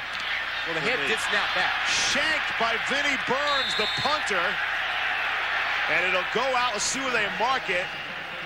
At the 33-yard line. The Louisiana native, Vinnie Burns, just a 23-yard punt. Some more kicking woes for Virginia Tech and Frank Beamer. And that is truly uncharacteristic of his team. And he can't understand it. When they play their starters on their teams, they're usually very sound in the kicking game. Not the last couple of weeks. First down and 10 now, and maybe an illegal substitution or participation. Yeah, good call. Illegal substitution on the offense. 5-yard penalty. Remains first down. You could see they couldn't get a player off the field. It was Derek Smith running to the far sideline. And Coach Rodriguez with a word or 2 for him. Let's go back to the punt. You see some of the problems with the kicking game. Look at this thing. Just drops it off the side of his foot, and it goes directly to the side. And that snap was perfect. No pressure. Yeah. It was a bad drop. Dropped it bad, hit it off his foot wrong. Final half minute of this first half. On first down and 15. Tech down 4. And here's Marshall. Oh, that ought to be a face mask. Out to the 30. Kevin Lewis brought him down. Did you see the way his head got ripped around? And it's a rarity, Rod. There's no flag on the play. And if they didn't get the face mask, they had to get up around the shoulder pads, the collar, and spin him around because he just got jerked back. West Virginia will spend their last time out. What do you think of that, Rod? Using their last time out, they're going to look for more points here with 19 seconds left deep down the field? No, why not? Okay. Why not? Or is Coach Rodriguez just using the timeout to give the referee a sentence or 2? I think he's a little frustrated that, you know, they've kind of dominated this ball game, but they're only up by 4 points. And if he can steal a few more points here, he'd like to take a shot at it. Virginia Tech was 8-0, ranked number 3 in the country, and then went into uh-oh land. Lost here to Pittsburgh, giving up 21 unanswered, and then fell at Syracuse, where they always have trouble in triple overtime, and that has dropped them down to 3-2 in the conference. And West Virginia, they're one of the great stories in college football. You see, I circled that, the 3 at the top, because West Virginia is a surprise up there. But you got Pittsburgh and Miami tomorrow night. And that's another one you're going, whoa, not just Big East, but national implications. You want to weigh in on tomorrow night's game? You know, I think Miami is playing well. They played well for 2 years, and until somebody, knocks them off, I don't know how you could say they're not the team. 2nd and 13, handed off to Coburn. So, Rod, I'll ask you, they take the timeout to run that play. So was that, in fact, to buy Coach Rodriguez some time to maybe have a word with the official? I don't know. I don't know if he wanted to have a word with his quarterback or not, but you don't take the timeout and simply come back and do what he did unless he was using it to make some kind of instruction to somebody. That's it. We are at halftime. Unranked West Virginia visiting 12th ranked Virginia Tech. And the Mountaineers lead by 4. We'll see you for the second half right now. Take a look at Reese. Steve Rodriguez's team going into Blacksburg not scared a bit. 4-point lead at the half. The resurgent Mountaineers on top of the Hokies at the break. Coming up at halftime, we will talk rivalry week. We'll see who these guys think of the best one-loss team. And, you think rivalry week, I think you think the fans and the passion that they exhibit week in and week out. It will be exemplified by guys like this. Oh, go ahead and shake that groove thing. You got to fight for the Apple Cup. There's a lot of intense emotion coming your way. We'll find out what it's like to coach in games like this when we continue.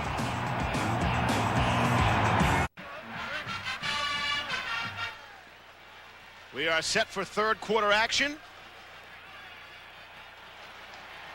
14-10. That's not a trophy, is it? West Virginia. It's not a trophy. It's like a no. It's the Black Diamond Trophy, which is really what this rivalry is all about, getting all the way back to 1997. Bit of a surprise in this first half. West Virginia, unranked, they find themselves with a 4-point lead. Hey, Bob Davie isn't surprised. He picked them. Yes, he did. To win. Mike Gottfried said no way. John Mollerup will put it in the air. And West Virginia will receive on the opening kickoff. And it's Derek Smith. And Smith will cut it out to the 27-yard line. And so they will open with pretty good field position. This is college football Wednesday night here on ESPN2. Along with Rod Gilmore, I'm Steve Levy. Interesting the way this will take shape in the top 25. Rod, you tell me, Virginia Tech, if they lose tonight, lose 3 in a row, could they drop out of the top 25? And West Virginia, if they win in Blacksburg, does that warrant them getting in the top 25? I think West Virginia could make a move. I don't think Virginia Tech would drop out. There are a number of other 3-loss teams. And Virginia Tech sitting where they are right now, they'd have to fall a long way. They'd have to fall from a number 11, number 12, to fall out of the poll. I don't see that happening. Wow, these 3 consecutive games, including 2 on your home field. Pretty good run to open up the half by Avon Coburn. All right, but it's 3 losses. If they lose tonight to 3 teams, pretty good. Right. Pitt, Syracuse, okay, and West Virginia. Right. But keep in mind, 2 of them on your home field. I don't care. You're still number 12.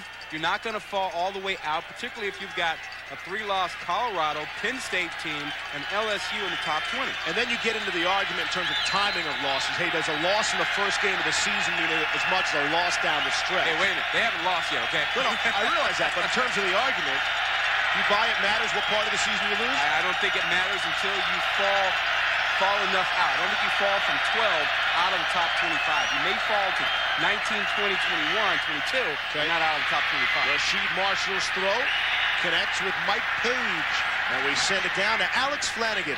Well, Steve, Coach Beamer gave a short, concise talk to his players at halftime. He told them first that the first 5 minutes coming into this half are critical. He told them set the tone for the second half. He said it's money time. Dig down, dig into the nitty-gritty. He said there is no greater feeling than coming back and winning in the second half. And so far, it seems like, I don't know if that talk has affected them as much as he is hoping.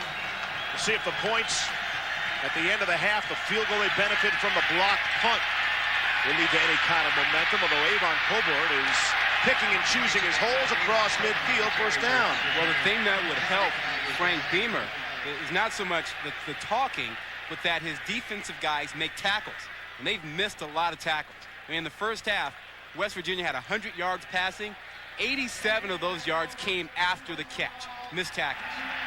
15-yard penalty from the end of the play. First down. Can you tell who that personal foul was against? Well, I think that's the second one on Virginia Tech tonight on their defense. And you don't get it together, by taking the late hits and the shots. You don't do that. That's not how you get yourself on the right track. You get yourself on the right track by getting in great position, playing your responsibility, making sound tackles. And that'll get you going, not this other stuff. That last run by Coburn was the seventh West Virginia running play of 10 yards or more tonight. Yeah, because of missed tackles.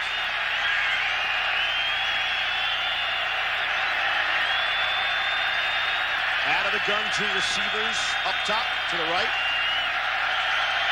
Marshall may be changing the play on first down and 10. And the pitch to Quincy Wilson. And Wilson is pulled down from behind, swung around by Willie Pyle. And, Steve, West Virginia is just better than Virginia Tech at some things. Virginia Tech knows that when they see that formation, they know they get the boot or the option. They know that, which is why they came right now and took a shot at Marshall and forced the pitch. But they still weren't able to contain the pitch to the outside on Wilson. And that's just West Virginia being better than Virginia Tech in the run game right now. Second down and 4. Straight handoff to Wilson. And he's making the first guy miss every time. Willie Pyle brought him down again. But I say making the first guy miss, you say poor tackling. Well, good guys will make you miss, and that's what you get. Virginia Tech has a history, though, of fronting guys up, making good tackles. But when you have a guy like Wilson, he can make you miss, as Coburn can too. There's one right there. And then he runs right through this tackle for another 5 yards. The tackle's made eventually, but he gets another 5 yards out of it. Wilson, 7 carries for 74 yards, Rod. And he's their second best running back, averaging 10.5 yards per rush. They fake it to him this time. Marshall tried to keep it himself. Vegas Robinson put a hit on him.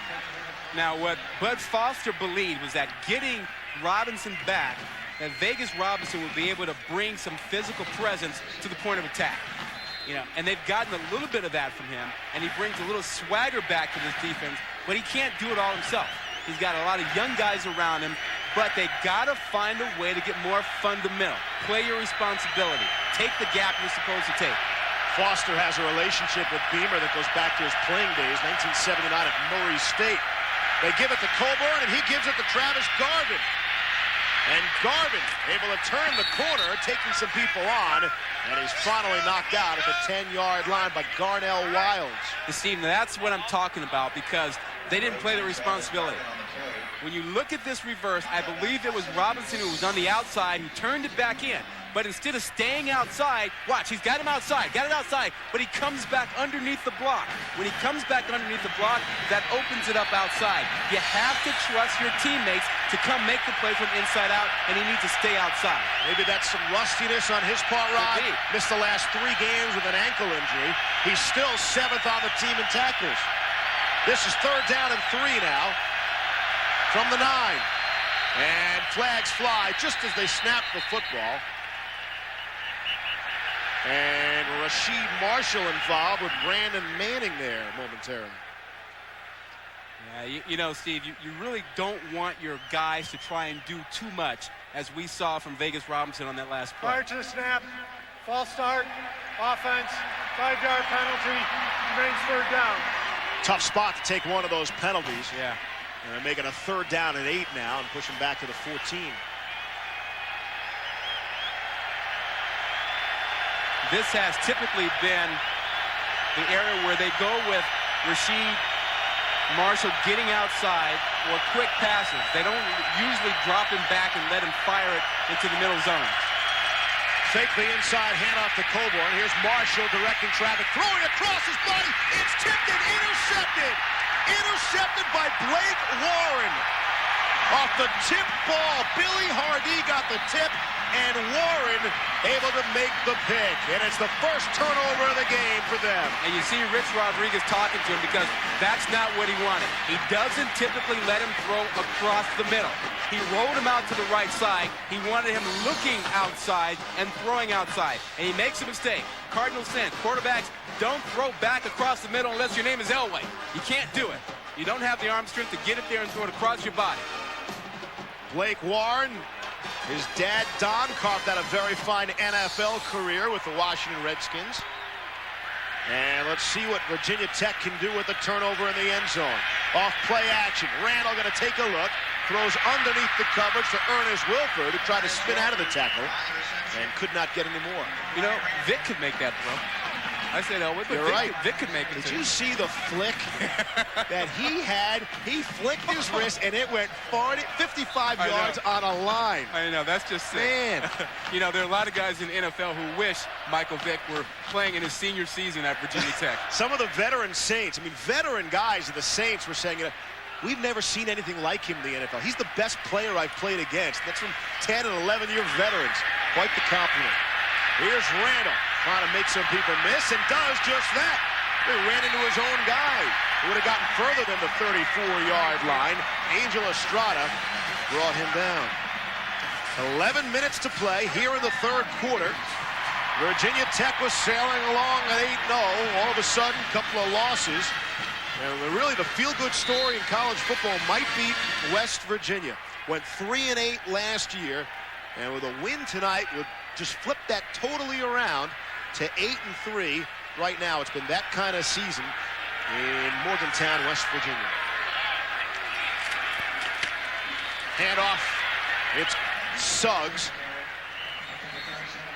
He's across the 35, maybe to the 36. Ben Collins brought him down, and there you see teams that want to talk about flipping it and turning it around. And there's West Virginia at the top. Yeah, well, the things that jump out at you, West Virginia, and then at the bottom, California, which was 1-10 last season. Jeff Tedford doing a nice job there. And then obviously Notre Dame, big turnaround there. Kentucky, a big turnaround for them, a program that had all sorts of problems. Guy Morris getting it done for the Wildcats with the big fella at quarterback. Rich Rodriguez talked about last year, even when things were bad, he said you could still see, even when things were bad, you could still see things were getting ready to turn around. And some good defense there. Jermaine Thaxton made the stop in the backfield on Suggs. It's a loss of 4. Well, that's part of that 3-5-3 defense, and they really like that. Rodriguez discovered this defense when he was at Clemson playing against South Carolina. Saw what they were doing and said, hey, I kind of like that. I think maybe we'll bring that. Then he watched Mississippi State do it. The thing he likes about it is they give an 8-man in the box look with the 3-5-3, and they're able to bring people from different angles so that it screws up the blocking assignments for the offensive line. Talks about the middle linebacker really taking on some people so the outside guys can make tackles. And here is Randall cutting it back and finding plenty of room, and then uses the sideline as his plan. He's out to the 50. It's a gain of 16, and on the sideline, the Virginia Tech sideline, they were thinking about a late hit. Yeah, Beamer wanted a late hit, but actually it was a good call. Because actually what West Virginia does here is they try to hold him up at the end. You get the flow going one way, Randall just makes a play. There's some missed tackles. Tim Love doesn't get it.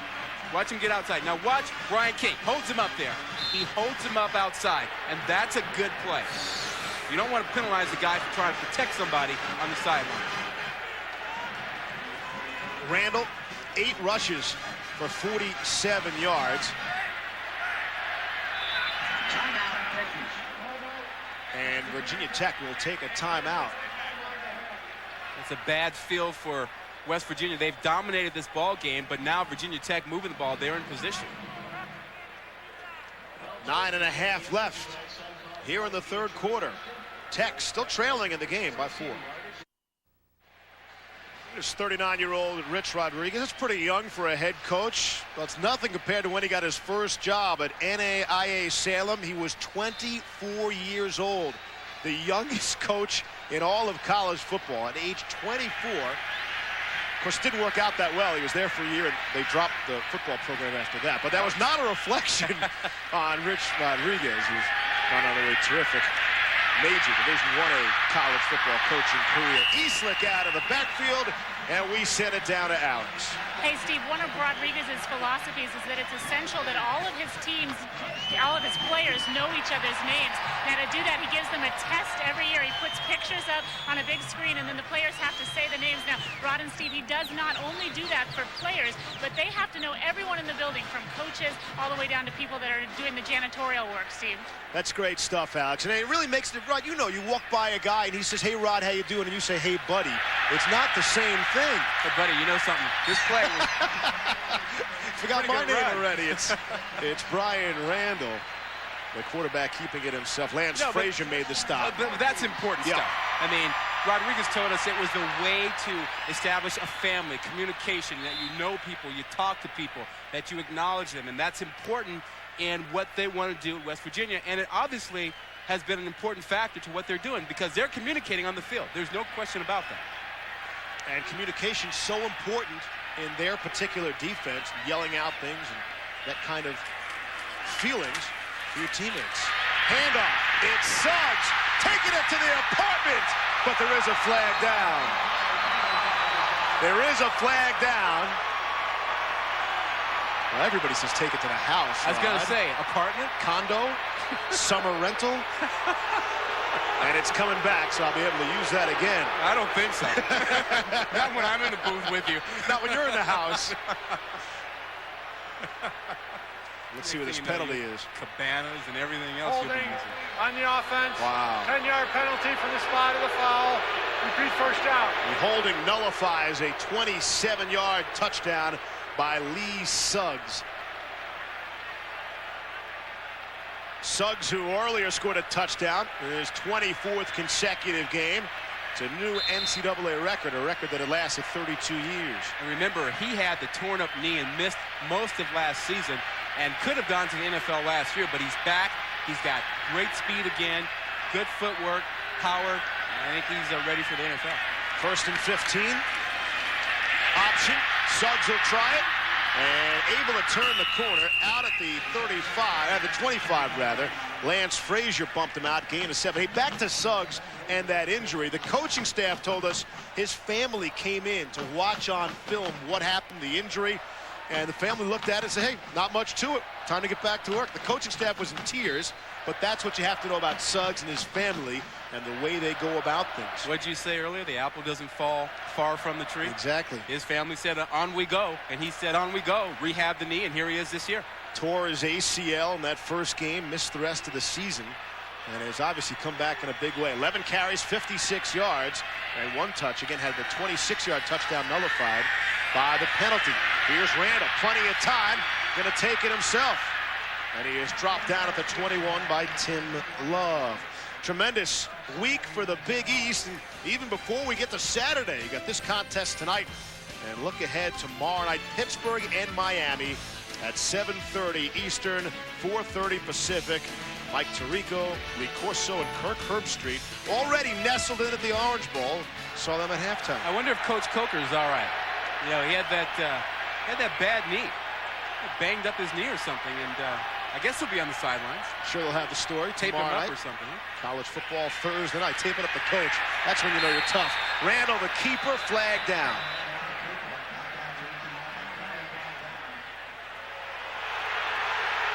It's going to go against Virginia Tech. Beamer will lose that headset. That's not a headset I want to be right about now. That's in the process of getting slammed down to this turf. Yeah, but you know, getting back to that Pitt-Miami game, you know, Rod Rutherford, quarterback, Pitt, he's got to have a big game. I mean, he's got to play well. Holding on the offense, 10-yard penalty from the line of repeat third down. You know, you don't win a conference championship without your quarterback playing well. And these two guys have played well. Dorsey, you know, people don't give him a lot to do. They say all he does is win. But you know something? He's thrown a lot more touchdown passes than anybody else at Miami. And Rutherford has really come of age this season. 294 yards rushing, 53% of his completions this season. Nice job. But Those two guys will have to play well tomorrow night. The one that doesn't is the one that's going to lose. Dorsey atop your list for the Heisman? I like Dorsey. I like Dorsey. I don't know that he is the top guy, but I like him in the hunt. I think he's earned that. So we're wavering just a bit, I see. Randall taken down from behind. The pressure from Angel Estrada coming on the blitz from his safety position. That's the first sack of the football game. Well, not only the first sack, but West Virginia rarely gets to the quarterback. They had 12 coming into the evening, but they use this 3-5 front. They free up a guy from the outside. Estrada comes all the way from the outside, makes the sack. Here's this funky punting formation again. And Vinnie Burns from the 50, no pressure, gets it away. Fair catch is called for at the 13 by Lance Frazier. Maybe we'll get more on Rod's Heisman hopefuls when we come back in a 4-point game. We mentioned Rod's Heisman hopefuls, and here's a look-see. Oh, you saw Leftwich, best quarterback. Banks, most dominant player in the Big Ten as far as I'm concerned. Leading rusher, Chris Brown. Brock Forsey, dominant in the Big West. And the most exciting player, Seneca Wallace. Terrell Suggs, dominating, getting Arizona State back in the hunt this year.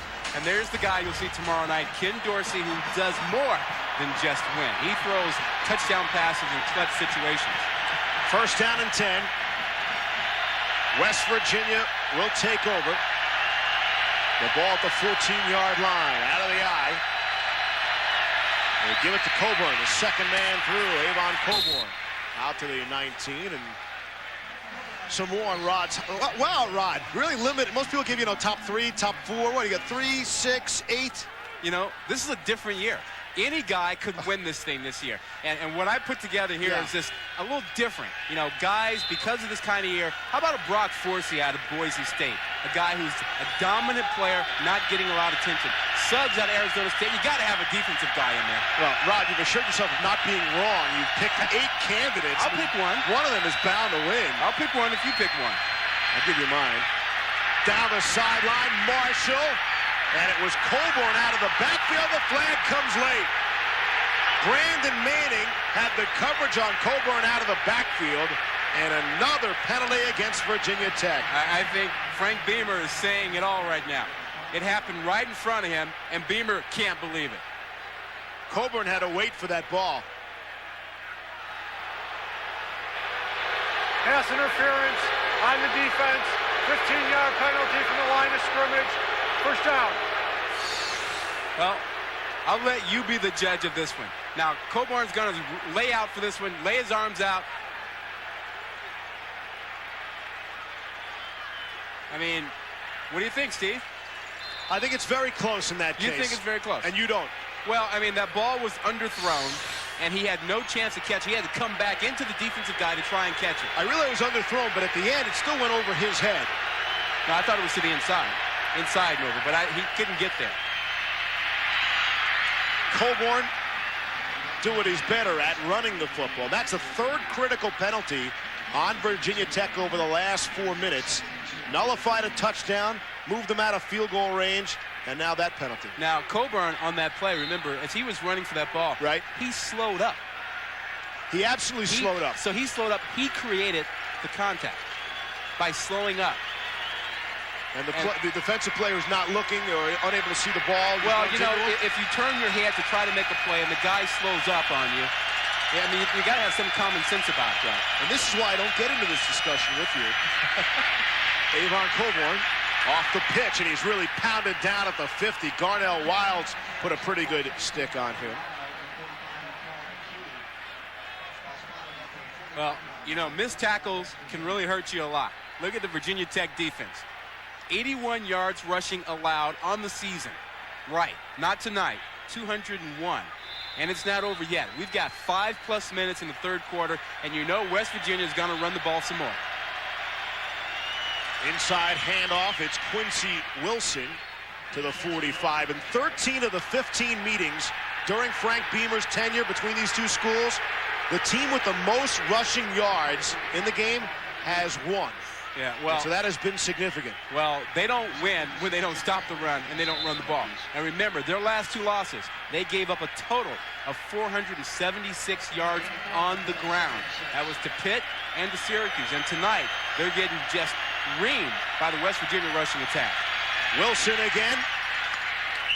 Dropped at the 41. And the clock continues to melt away, under 5 to play here in the 3rd quarter. And you have to understand this. This is not a scheme issue for Virginia Tech. It's not that they're not lining up in the right places. It's not that they don't know what plays are coming. I mean, they know the plan. I mean, we talked about it with them yesterday. They know the formations. They know the tendencies. They know what's coming. They're not getting off blocks. They're not tackling when they have the opportunity. Now, some good running backs have a little something to do with the missed tackle. 3rd down and 2. Out of the eye, Wilson behind Fofana. And Wilson won't even run behind. His fullback doesn't need him. Quincy Wilson explodes for the 42-yard touchdown. Quincy Wilson on the carry for the making it look easy, untouched for 42.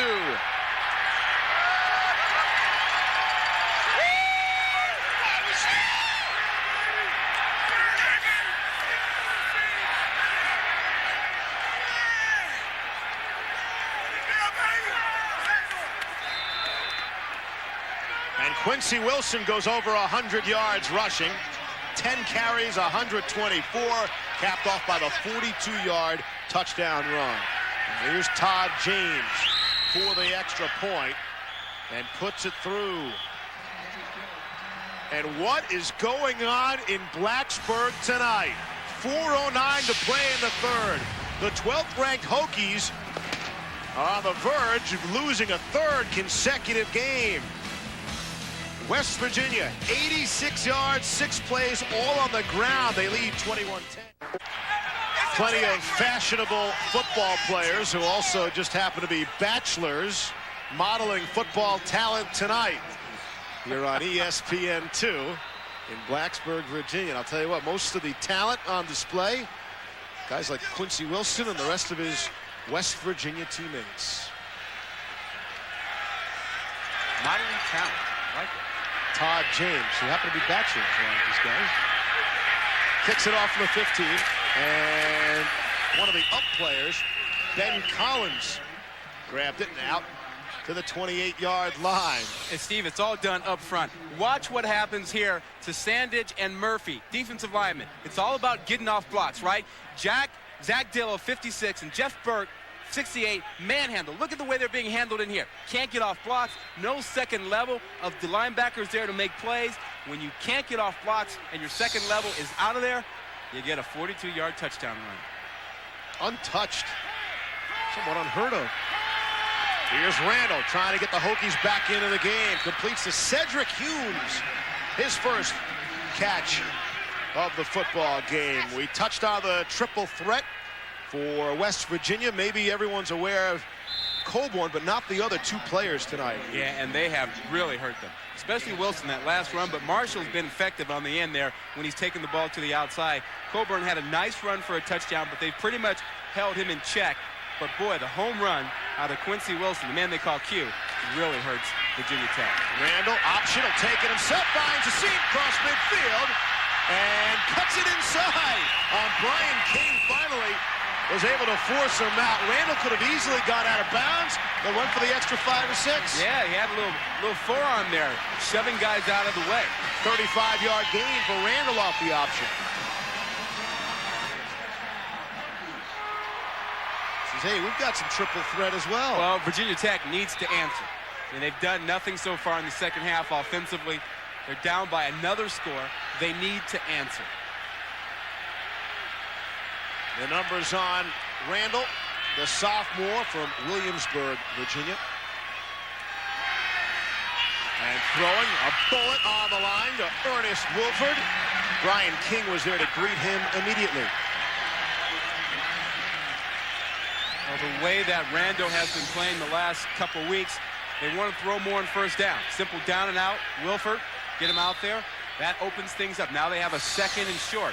But when Randall gets that comfort where he can throw accurately as he has the last 2 weeks, well, you throw the ball on first down, loosen him up a little bit. How about 2nd and 2, Rad? Not that bad. Want to take a shot here? Nah, I want to run it. And they do. Here's Kevin Jones. Was slowed up at the line of scrimmage. And that allowed the rest of the guys with white jerseys to come up and make the play, led by Jamil Adai. What a difference from a year ago. Last year, Virginia Tech won in Morgantown 35-0. It was the worst shutout loss at home in 41 years for West Virginia. The most lopsided win by either in this series, dating back to 1912. West Virginia never got past the Hokie 23-yard line in the entire game. And here in Blacksburg, they lead by 11. 2:48 left in the third quarter. On the option, good job by Randall to fake and keep it. And he bangs down inside the 5. Again, after college football tonight, switch gears to college basketball. The Owens Corning preseason NIT will continue on ESPN. Xavier and David West will be taking on your Cardinal of Stanford. Check local listings for other regional action in your area. Yeah, that's Josh Childress is now the sophomore scoring sensation for Stanford, and pressure is on him to bring it for Stanford this season after losing Casey Jacobson prematurely to the NBA. Oh, paying attention to the college hoops scene. A little bit. Randall rushing so far, 13 times, 104 yards. This time he's pitching to Kevin Jones. And he is dropped. Maybe got back to the line of scrimmage. Grant Wiley, haven't mentioned his name that much, and that's somewhat surprising for West Virginia to be winning and not saying Wiley's name all that often. Well, that's because more of the tackles have been made by Davis and Jamal Adai. I mean, the defense is designed to push things out to those three guys, or one of those three guys. And it just so happens tonight that Wiley has not been in position to make a lot of tackles. Ben Collins and Adam Lenhort are sort of the unsung heroes. Just expect to fill a gap. This is a loss of 3 on the play and allow Wiley and Davis to make the big plays. Here's Randall throwing wide open. Touchdown, it's Keith Willis. His first touchdown of the season. Talk about making it look easy. Wide open. Had some field presence. He made 3 guys miss. Bought some time, used his feet, and then had the presence of mind to still look down the field. And not just down the field, but way to the left side, and found Willis out there. That must have seemed like that ball hung up forever for Keith Willis. Waiting. And they're going for 2 here. And you know, this violates the rule we have. You don't go for 2 until you get to the 4th quarter. You got a lot of time. It's 90 seconds, 89 seconds left till the 4th quarter. You're not in the 4th quarter. You want to be a stickler It's a bright line rule. It's easy. All right. You know, you don't have to think about it. You just follow the rule. Let's see. Richard Johnson in motion. 2-point conversion upcoming. Randall throwing. Intercepted. Grant Wiley makes a big play. Yeah, you see, it's why you don't do it. You take the 1, you kick it, you're down by 4, you get a touchdown in your head. Keeps it a 5-point game. Tech responds in a big way. Yep, they get a little momentum. Nice job here. Great footwork. You'll see Randall buy some time, get to the outside, and what presence of mind he has to find Willis back on the outside to get him back in the ball game. The moon over Blacksburg. Now see, if you were a Harry Potter fan, that Yes. full moon would have some significance to you, you know, but it doesn't. I don't know, I guess you're just an 8-mile kind of guy. I'm looking forward to seeing that one. Okay. Probably see 8 Mile That's before right. Harry Potter. Eminem is your guy. I forgot about that. I don't know if he's my guy, Rod. Right now, that's the guy, the tight end who caught the touchdown, Keith Willis. Had 2 catches for 113 yards against Syracuse. That's the most receiving yards by a Virginia Tech tight end since Mike Shaw had 120 back in 1982 against VMI. Mahler up the kick. Braxton on the return. Out to the 11-yard line. Hey, let's go back to that touchdown. I mean, there was not a white jersey anywhere near the 540 area code. That's Willis there. There's Willis blocking. You see him? Nobody's going to pick him up after that. And you're right. No one anywhere around him. The official is even 15 yards away. That judge's the closest guy. Yeah. 5-point ball game, and of course they failed on the 2-point conversion ride. Hey, you know, and that's why you don't. I understand, but I think you're being a stickler for 89 seconds. Here's Marshall, keeping it, maybe getting a yard on the play. Colas brought him down from his right end position. Okay, you went for 2. Here's your problem. Now, West Virginia goes down the field, they get a field goal, you're down by 8 points, right? You got a problem. If you kick your PAT, play your defense like you do here, kick your PAT, you're down by 7. Ron, I understand the mathematics and the point. My question is, you're telling me 90 seconds later it takes place, then it's okay to go for 2. You seem desperate right now in the 3rd quarter. Play the game. Kick for 90 PAT, seconds. line up, play defense, get the ball back, score. Quick pass off the play action to Derek Smith. And it's going to bring up a 3rd down situation. That's coming up on the final half minute of the 3rd quarter. Brandon Manning the stop. That's why it's a bright line rule. You don't have to think about it. You just do it. Follow the rule. Take the guesswork out of it. Exactly. There's no gray area, Rod. End of 3rd quarter. Smith so far, he's had a big game. 4 catches, 92 yards. A couple of key plays on 3rd down. One that went for a score. Here's 3rd and 3. Final play likely in the 3rd quarter. Pass is completed. And good running. Coburn made the first guy miss, not the second. A flag is down. They're going to get Virginia Tech for being offside. Another Virginia Tech penalty. Offside. Penalty, such a reflection of the coaching staff. Offsides on the defense. Penalty is declined. First down. That's the end of the 3rd quarter. That will do it. End of the 3rd quarter. And you say that, a reflection of the coaching staff is a very, very young team. For West Virginia, Avon Coburn has his touchdown. Quincy Wilson exploded. And Rasheed Marshall's got his touchdown as well. 21-16 after 3. Steve Levy, Rod Gilmore, Alex Flanagan, Lane Stadium, Blacksburg, Virginia. It's college football Wednesday night. Frank Beamer said he loves the idea of playing on a Wednesday night. Almost guarantees you the week off before and the week off afterwards, as opposed to a Thursday night when you likely have to play before. Well, they needed the time to get healthy. And trying to get healthy here in the 4th quarter, starting with Avon Coburn. And again, good effort by the little guy Coburn at 5'9", 190 the second effort. And let's go down to the field and Alex. Well, Steve, you guys may notice that the Virginia Tech players do not have names on their jerseys. Every now and again, they decide to wear the old throwback jerseys. I guess they wore it 2 years ago against Virginia. And Stephen Rod, it's the same jersey that Frank Beamer wore when he played here. Thanks, Alex. Of course, Rich Rodriguez played at West Virginia. Kind of a rarity these days. Alums coaching their alma mater. Coburn stopped by Garnell Wilds. And Frank Beamer, prior to the Marshall game here earlier this season, had his jersey retired. Former standout defensive back for 3 seasons. Well, he's been here a long time. Three starting seasons, 4 years as a player, 16 as a coach. 3rd down and 1. Well, West Virginia wanted to hang on to that football and keep that clock moving. Up by 5. Handoff. Wilson, did he get there? His teammates are signaling he's got the first down. It's going to be close. See if they're going to call for a measurement here. Willie Pyle stepped into that pile and shut it down. And they are going to measure. Yeah, I didn't think he got the greatest spot in the world. We'll see. And talk about this. Coaches coaching at their alma mater. And we should point out, there are 16 of them across the country. But interesting, all located in the West Virginia area. Yeah. 4 of them. What's that mean? Means this is a great place to come back and coach. Rodriguez grew up about a half hour outside of Morgantown. So you can go home again. You can go home again. Okay. That was the line I was looking for.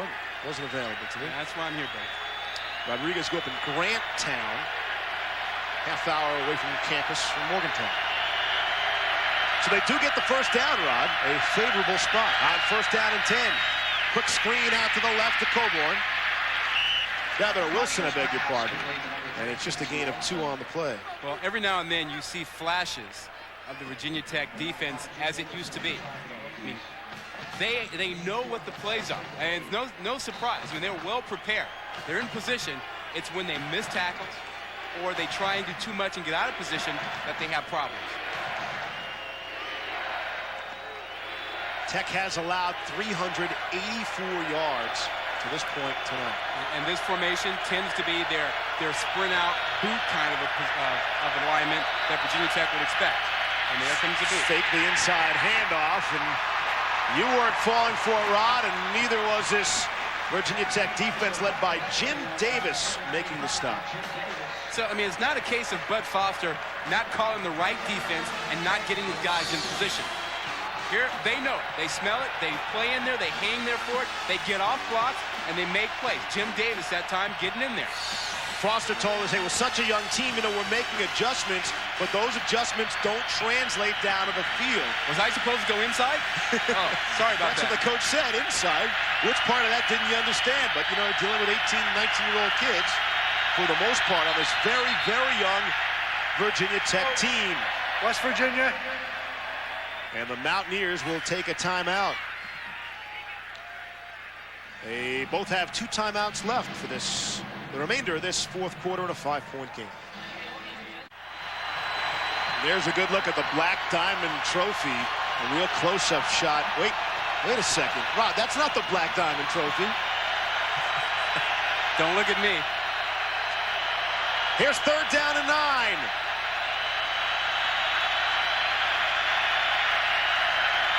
Out of the shotgun, Marshall, quick toss out to the left side, and it's Wilson going to cut it back instead of north and south, east and west, and takes on some people and loses the football, but he fumbles out of bounds at the 40.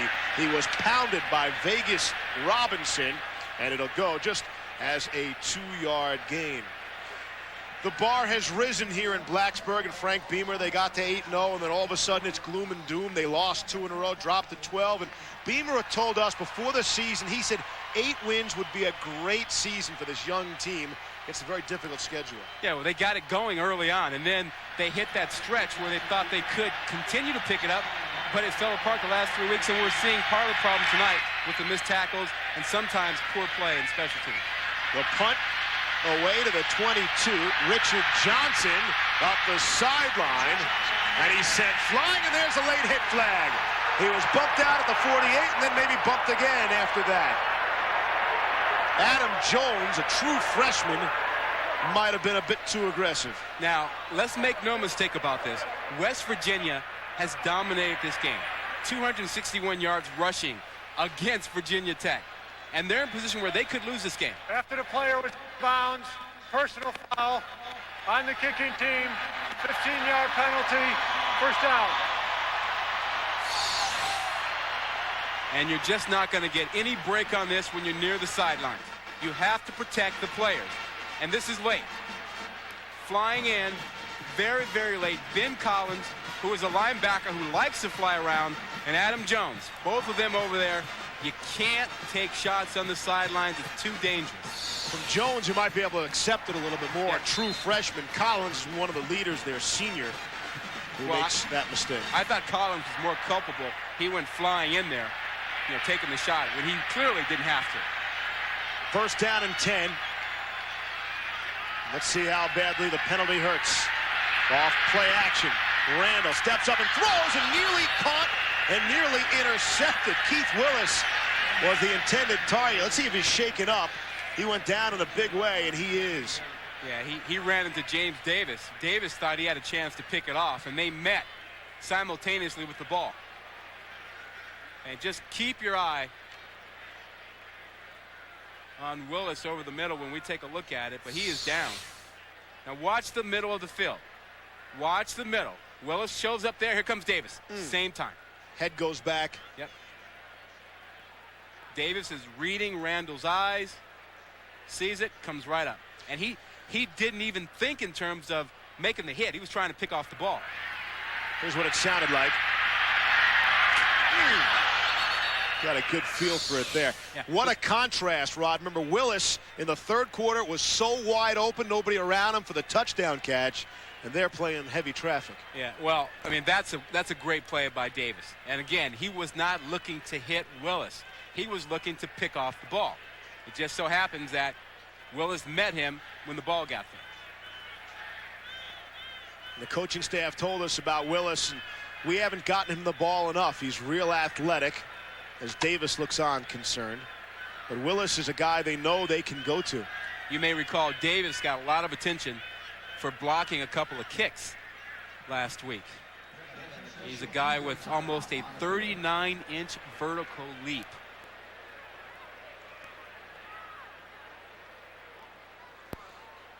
We'll be right back. Here's hoping Keith Willis is just shaken up. And we'll be able to shake that off. Had the big game against Syracuse, which featured an 87-yard catch, the longest ever by a Virginia Tech tight end. Second down and 10 from the 38. Randall overthrew Richard Johnson, his intended target. Well, it gives them a big third down here now. This is key. They've got a short field if they can pick up a first down here. They have Wilford to the outside. They haven't gotten the ball to him an awful lot. Yet you have to believe that Frank Beamer wants to get the ball to Wilford here. And they put him into the short side of the field where they're hoping to get single coverage. 3rd and 10. Gives it to the first man through, Doug Eastlick. Well, you know something? I think what Frank Beamer decided was that he was in 2-down territory and that he was going to run it on 3rd down and then see where he was for his 4th down play. And that's exactly what he's doing. Now he's going for it, and he's got a choice here. He figures he's closer now where he could run it or he could throw.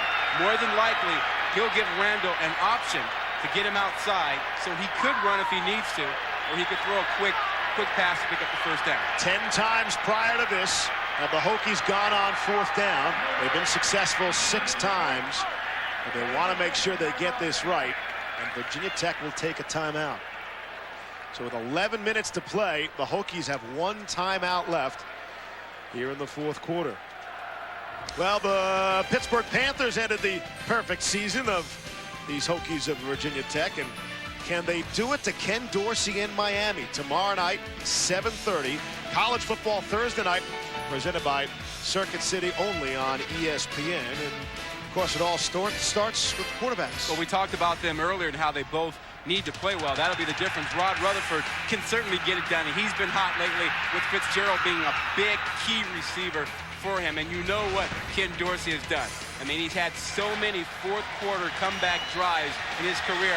It's not surprising if he comes up with another one. But that's what they're going to need. You're going to need great play out of your quarterback tomorrow night in that big game. And whichever team doesn't get it, I think, is a team that's going to lose. I let you kind of waver on the whole Heisman thing. Let me ask you right now. Neutral field, Miami, Ohio State. Oh, Miami. Not even close. Not even close in my mind. I don't think it's close.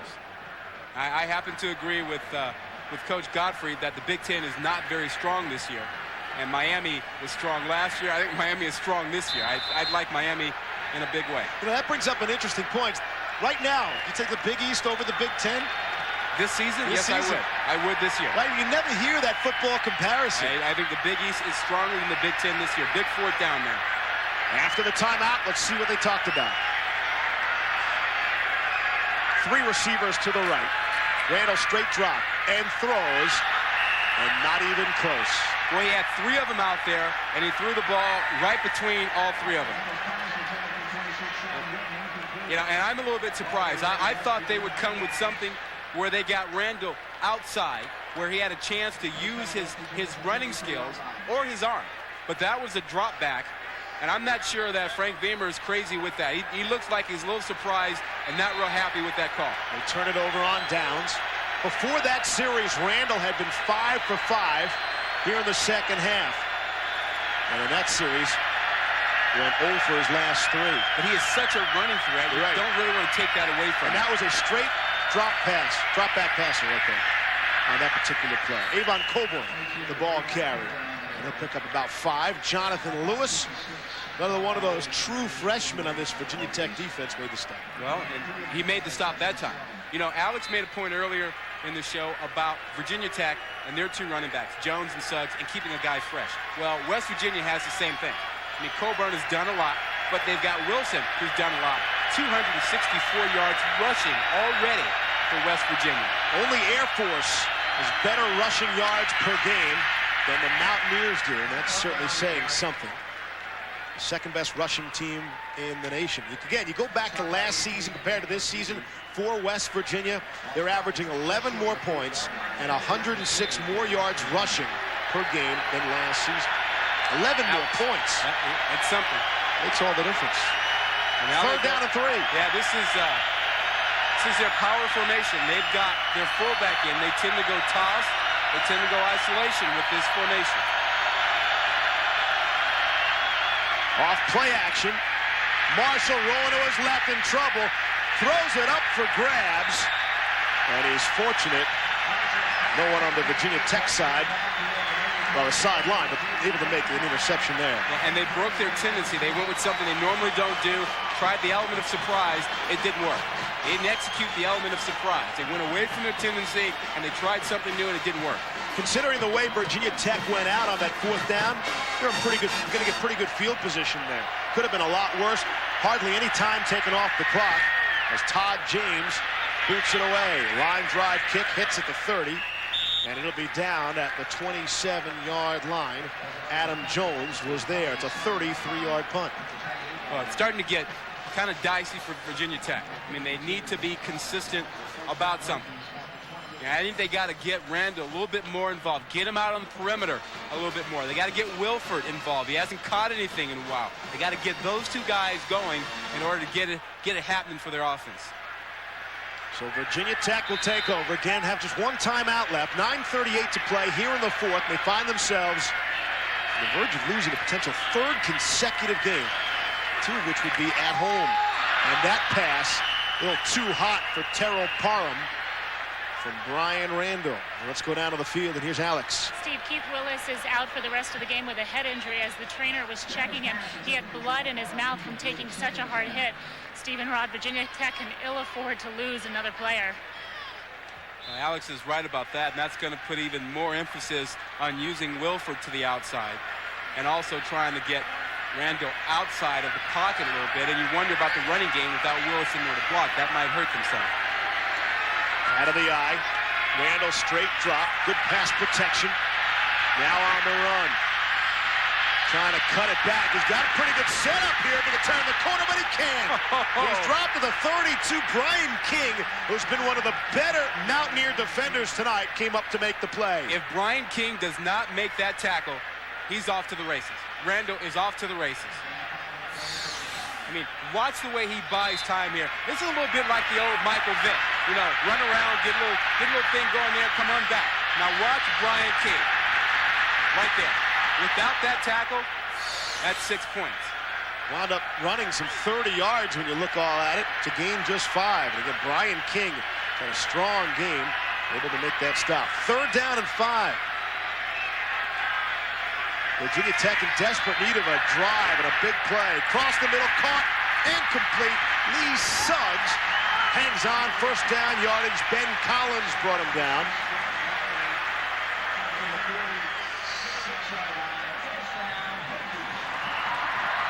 This is simply a circle route by Suggs out of the backfield, and Randall squeezes it in front of the defender. And Suggs, not known for catching a lot of balls, has made a couple nice catches tonight. Suggs actually has a couple of touchdown catches for the season, which puts him in select Virginia Tech company. Dumped it down to Suggs. And he should have 1st down yardage at the 43. Suggs has 2 touchdown catches this season. It's the first time since Vaughn Hepburn in 1990 that a Virginia Tech tailback has caught at least 2 touchdowns in a season. Well, Kevin Jones is back on the field now, replacing Suggs, and Jones has not been right tonight. I mean, I don't think he's been as effective as they hoped he would be tonight. And I think that hamstring, that injury, hasn't allowed him to be himself. But he's in there now in a key situation, and they're going to need something out of him. He was so important last year when Suggs went down for the season. Handoff. Here's a run by Jones. And it looked like he slipped on his cut. He might be giving the official a hard time there, Rod. That the official had gotten in his way. And the official, gain of 8. He's part of the field. He's part of the field. So can't get too upset with him. I think he's annoyed at the official. Yeah, but you know, he's part of the field. He's trying to get around him, but he is part of the field. That's just part of the deal. The official get a piece of him there, right? He might have gotten a piece of the ankle there. Good stop by him, huh? But, you know, that's just part of the deal. I mean, the guy is there. You can't get upset with the official if he's in your way. Tell him to move beforehand. You can't do it in the middle of the play. First down and 10. 4 to snap it. And they just get it off. Randall takes the hit as he throws middle of the field. Had a man. It was Wilford who had a step.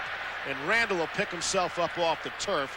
Got hit pretty good by Angel Estrada, who belted him earlier. Estrada came on the blitz. He needed one more step. He needed one more half second because he had his man Wilford out there, but he threw it too soon. He just couldn't wait a little bit longer because Estrada put the pressure on him, and that's how pass rush complements pass defense. Second down and 10. Line up in the eye. Really had him jumping offside. Randall on the option, pitch to Jones. Turns the corner and finds himself all alone. He stepped out of bounds as he walks into the end zone. Stepped out at the 21. It's a gain of 15. Looked like Jamil Adai was able to push him out, but I think Jones was surprised he found himself all alone on the sideline. Yeah, I think you're right. And I don't think Jones is 100%. I mean, we've seen him the last year and a half, and we've seen him make these runs, keep his balance. We've seen a burst from him. We haven't seen that burst out of Jones tonight. So I don't think he's 100%. Last season, as a true freshman, he was the Big East Rookie of the Year. Had his big game this season against Marshall, 171 yards rushing on 24 carries with 3 touchdowns. With Suggs in the game, West Virginia will take a timeout. Each team has one left for the final 6:51 of regulation time. It is the stone that they touch out of the Virginia Tech locker room heading onto the field. You need a little bit of that excellence right now as they're trying to get back on top in this ballgame. 21-16, West Virginia. Virginia Tech with a first down on the 21-yard line. And it is once again the I formation, and Wilford out to the left with single coverage. It's Doug Eastlick, the fullback, inside. This is the point in the game where you start wondering and thinking about, okay, do you have a special play? You have a play that you save for this situation, Steve, that would make a difference. A play where you got him inside the red zone that you know is a gotcha or a matchup that you want that'll work for you. Second down and 5 upcoming. Pivotal point of the game. Pivotal part of the football field. Handoff to Suggs. He is inside the 10. It's a gain of 7. That is nice. It's been a quiet half for Suggs, but they haven't had the opportunities. Well, he and Jones have not been quiet on this drive. You're right, they didn't have the opportunities before, but this drive, they both have made runs. That run right there was really nice. Nice use of his feet, shifting, dancing in and out of holes, not giving anybody a big shot at him, picking up the first down. First and goal, just inside the 10. Send the man in motion, Parham, and they're handing it off up the middle, and down to a 1-yard line goes Lee Suggs. 5:45 to play in the fourth quarter in a 5-point game. 12th ranked Virginia Tech on their home field, looking to still be a major player in the national rankings after starting the season 8-0. West Virginia, maybe the feel-good story of the college football season, not feeling so good right about now. Second and goal. from the 1. Suggs trying to bang through. Did he get there? Waiting for the signal. And I think they're going to say he's short. Inside the 1-yard line. His second effort almost got him in there. I mean, he was hit initially, but he's so powerful that Adam Lenore couldn't get him on the first try, but held on and took him down just before he got in there.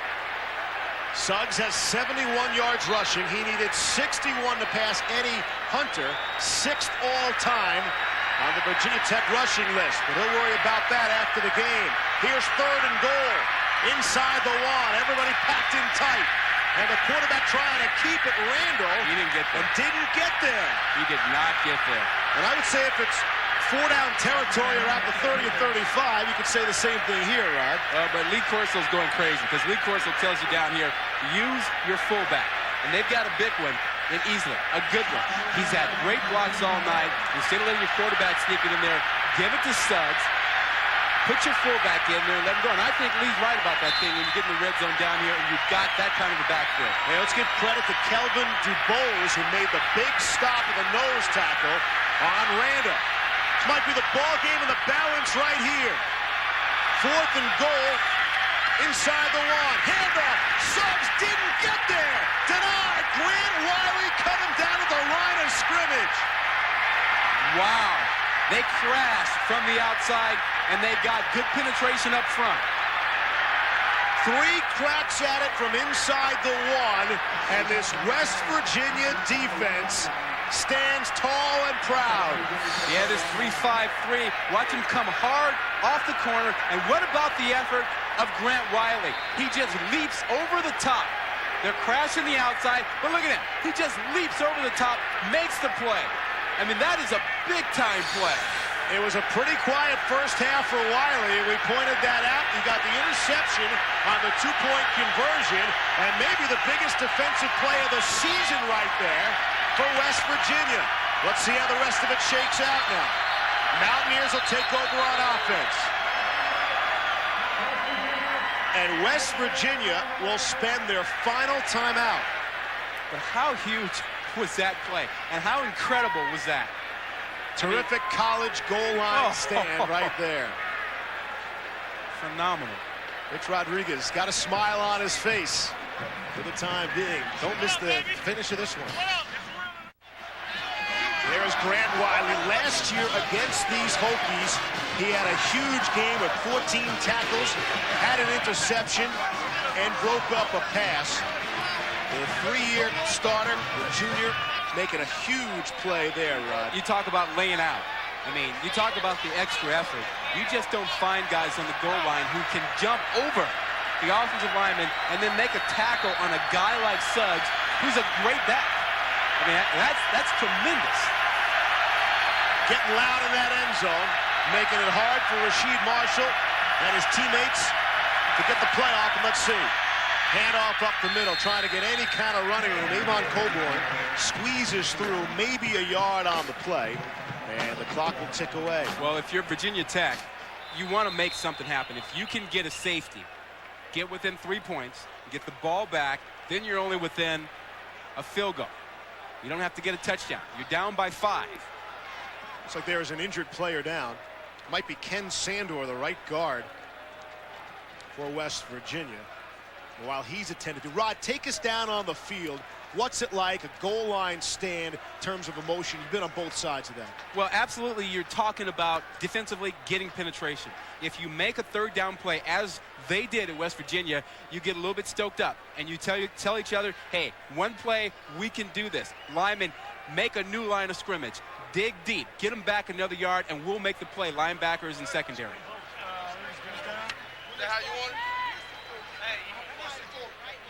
As Sandor is attended to, will step out in this 5-point game. We are back in Blacksburg with 3:38 to play here in the 4th. Ken Sandor is still being attended to. The senior from New Jersey. And there is Grant Wiley. He's made a couple of big plays in the second half. Well, big-time players make big plays in big games, and at the right time. Fourth quarter, Grant Wiley picks off the two-point conversion. And then he comes back on this 4th and goal line stand, leaps over the offensive line, and takes down one of the best running backs in the country. There you see Wiley leading the team in tackles, a huge season after an injury-plagued season last year. In his rookie season, he was the Big East Rookie of the Year back in 2000.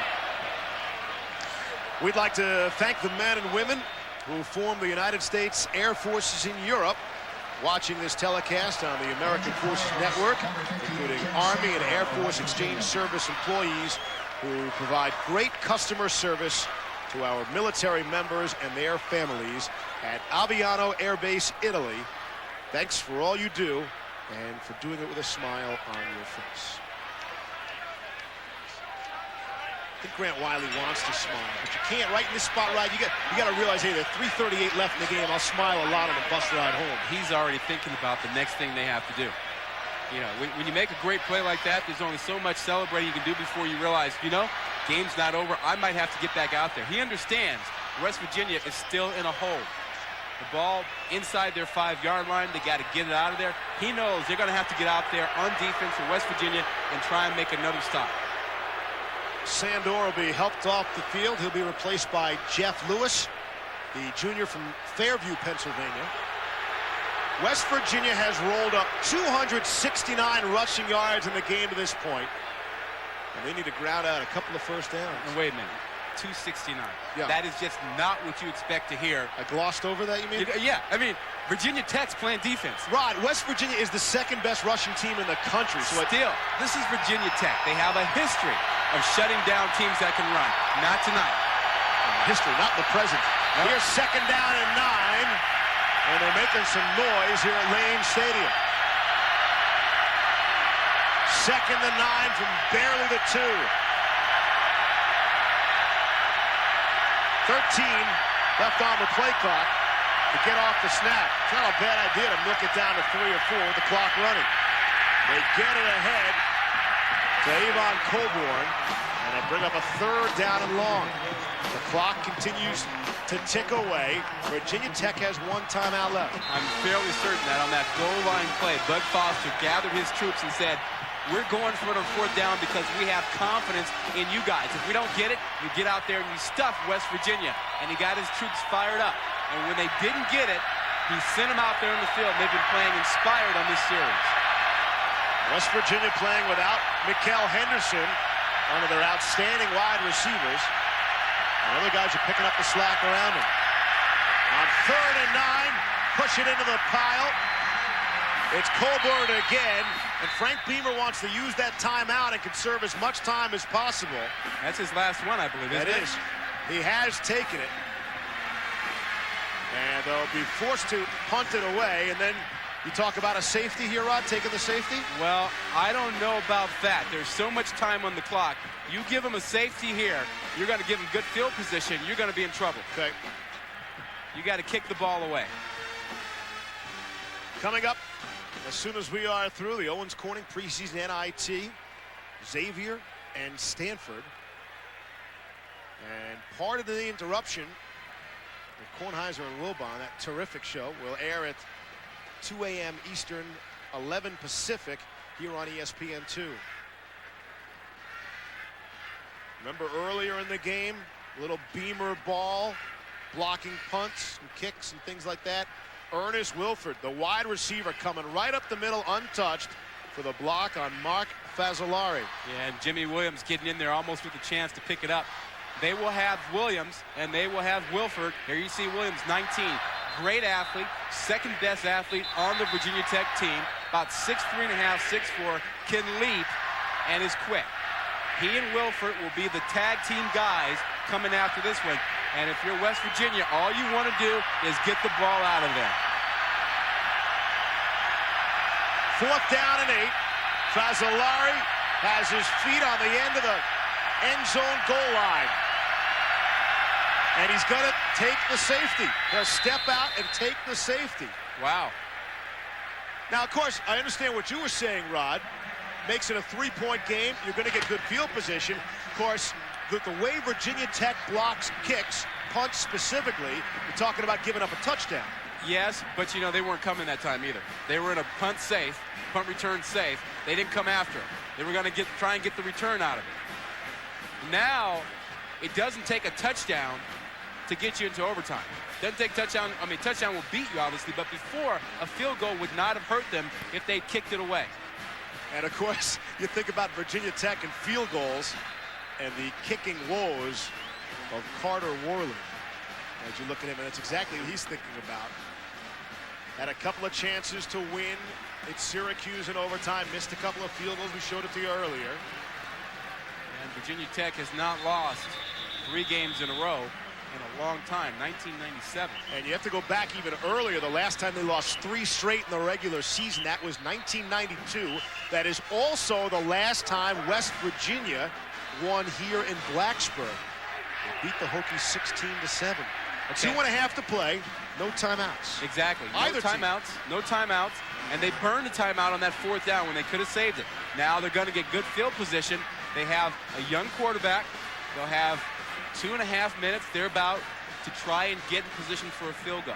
This is getting good. You like it, huh? It's pretty interesting. It's bad. This Wednesday night football might have something here. Todd James will kick it away. Ball on the tee at the 20. And Lee Suggs is back deep. It's a short kick that will go out of bounds. And that's the reason for the flag. And that will give very good field position to Virginia Tech.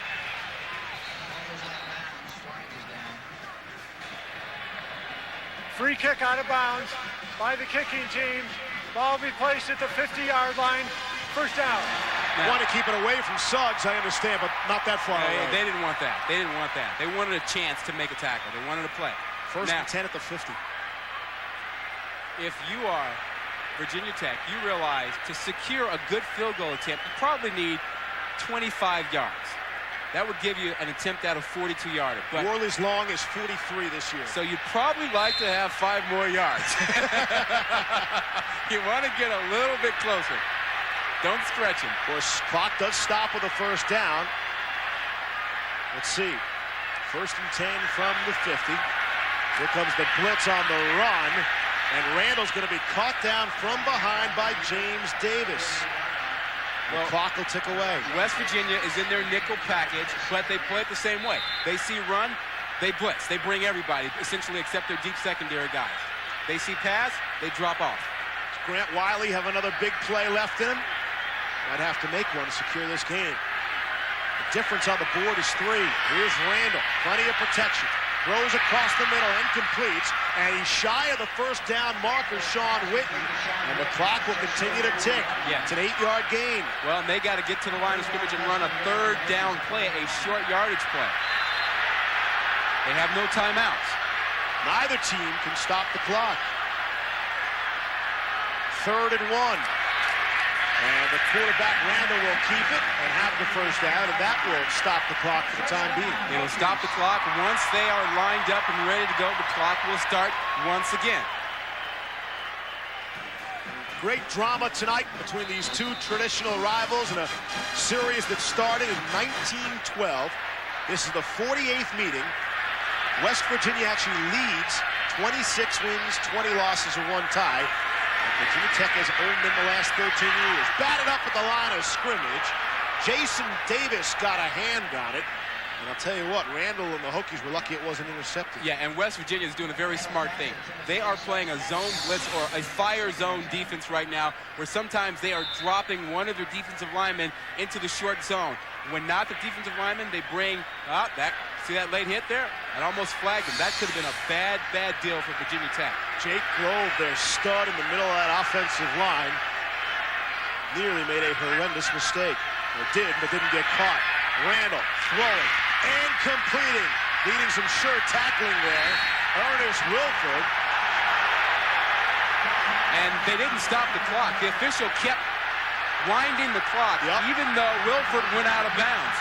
Said he was down inbounds, so the clock continues to tick. Well, he wasn't down. I guess he had to rule his progress had been stopped inbounds.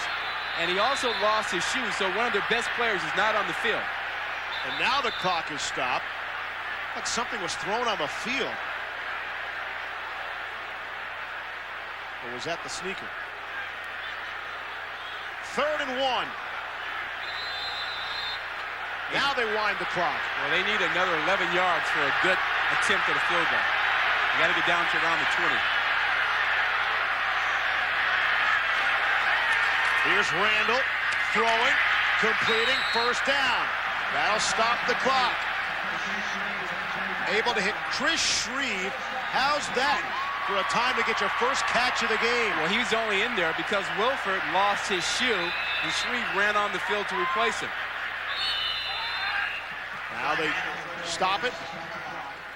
33 seconds left. Wilford is back in the game. And there a look at Carter Worley. He's already connected tonight. He's 1 for 1 tonight. 34-yard field goal he was able to hit. As a team, including that one this season, Virginia Tech is just 9 of 19 field goals this season. They've used 3 different field goal kickers. So you wonder where his confidence is. 2nd and 10.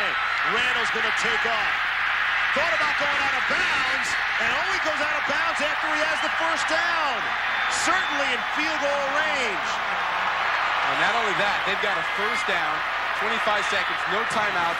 They have time for a shot or 2 at the end zone. With the way the kicking problems have gone all season, absolutely. Why not go for the touchdown? Well, if you take a shot in the end zone with a young quarterback, I think you got to look to the outside. You got to look at Wilford. You got to look at fade routes. You got to look at corner routes, but not anything over the middle where it could be picked off again. 1st down and 10. Randall rolling to his right, nearly sacked, and the pass is incomplete. Was looking for Richard Johnson, who laid out, and Randall just missed him. Yeah. 21 seconds left. And Jamal Adai was in coverage there and was in pretty good position. He has a chance almost to make a play on the ball. He got his left hand on it. Pretty good play by Adai. Wow, on the replay, that looked like an excellent defensive play. From here, it would be a 28-yard field goal attempt. And it's also at the left hash. You'd like to be dead center if you could be, but they'd have to run the ball inside to make that happen. 2nd and 10. Randall going to give it a look, survey the situation. Running to his left, now throws. End zone intercepted! A critical mistake by Brian King. King comes up with a pick. Randall throws the interception. Well, what did and they're going wild on the West Virginia sideline. Rich Rodriguez is trying to get his guys composed, and flags fly. Randall forced it in sure field goal range. Well, it was just what we talked about. If you're going to throw the ball down here with the young quarterback, throw the fade route. Something like that. But don't make him throw the ball inside. Against West Virginia, penalty is half the distance to the goal. 1st down. And Randall threw the ball inside on his own as he scrambled around. Rodriguez got it. Beamer bumming about it. He can't believe it. You're in position to win the ball game, and you make the one mistake you don't want, throwing the ball back inside. 12 seconds left. No one can stop the clock. Think about the last 2 possessions for Virginia Tech. Stopped on 3 tries inside the West Virginia 1. And then they throw the interception at the West Virginia 11. Well, they had a shot at it. I mean, if you throw a fade route to Wilford, either he catches it or it goes out of bounds. But Brian King makes a big, big play to give West Virginia their 8th win. And who'd have thought? Amazing turnaround. Congratulations to Rich Rodriguez and his West Virginia Mountaineers. 3-8 last year. They flipped it exactly. They're now 8-3 this year. And for Frank Beamer and his mighty Virginia Tech Hokies, they've lost 3 games in a row. And if you think about the big picture, they still have Miami in December. Can they regroup? Assuming Miami wins tomorrow night, can they regroup to present a challenge to Miami in December? They must be going wild in Morgantown. As to the reaction on the field, let's go to Alex Flanagan. It absolutely is, Steve. I'm standing here with Coach Rodriguez, who just looked at me and said, wow.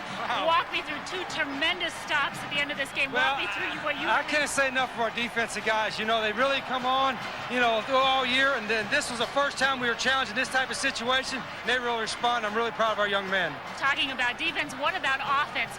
Come in here, people are talking about the untouchables. You guys may have some untouchables of your own. Well, we got 2 pretty special backs, and our offensive line, our quarterbacks, our tight ends, and our wideouts all did a great job blocking. And it's a tough environment. We had a hard time hearing sometimes and had some miscommunications, but we hung in there and got a nice win. Yes, you did. Coach Rodriguez, Thank congratulations. You. Steve, their first win here since 1992. Alex, simply amazing, and the last time that happened was also the last time Virginia Tech lost 3 consecutive regular season games. You look at the Big East standings, West Virginia 5-1 in the conference, Pittsburgh, Miami 5-0 against 4-0. Somebody's going to get their first loss tomorrow night, and you'll see that game, college football Thursday night over on ESPN. 21-18 is your final score. West Virginia scores the upset here in Blacksburg. For Alex Flanagan and Rod Gilmore, this is Steve Levy. This has been a presentation of ESPN, the worldwide leader in sports. For more, log on to ESPN.com. College basketball is coming up shortly, but right now, after this 3-point thriller, we send you back to Reese Davis. Celebrate.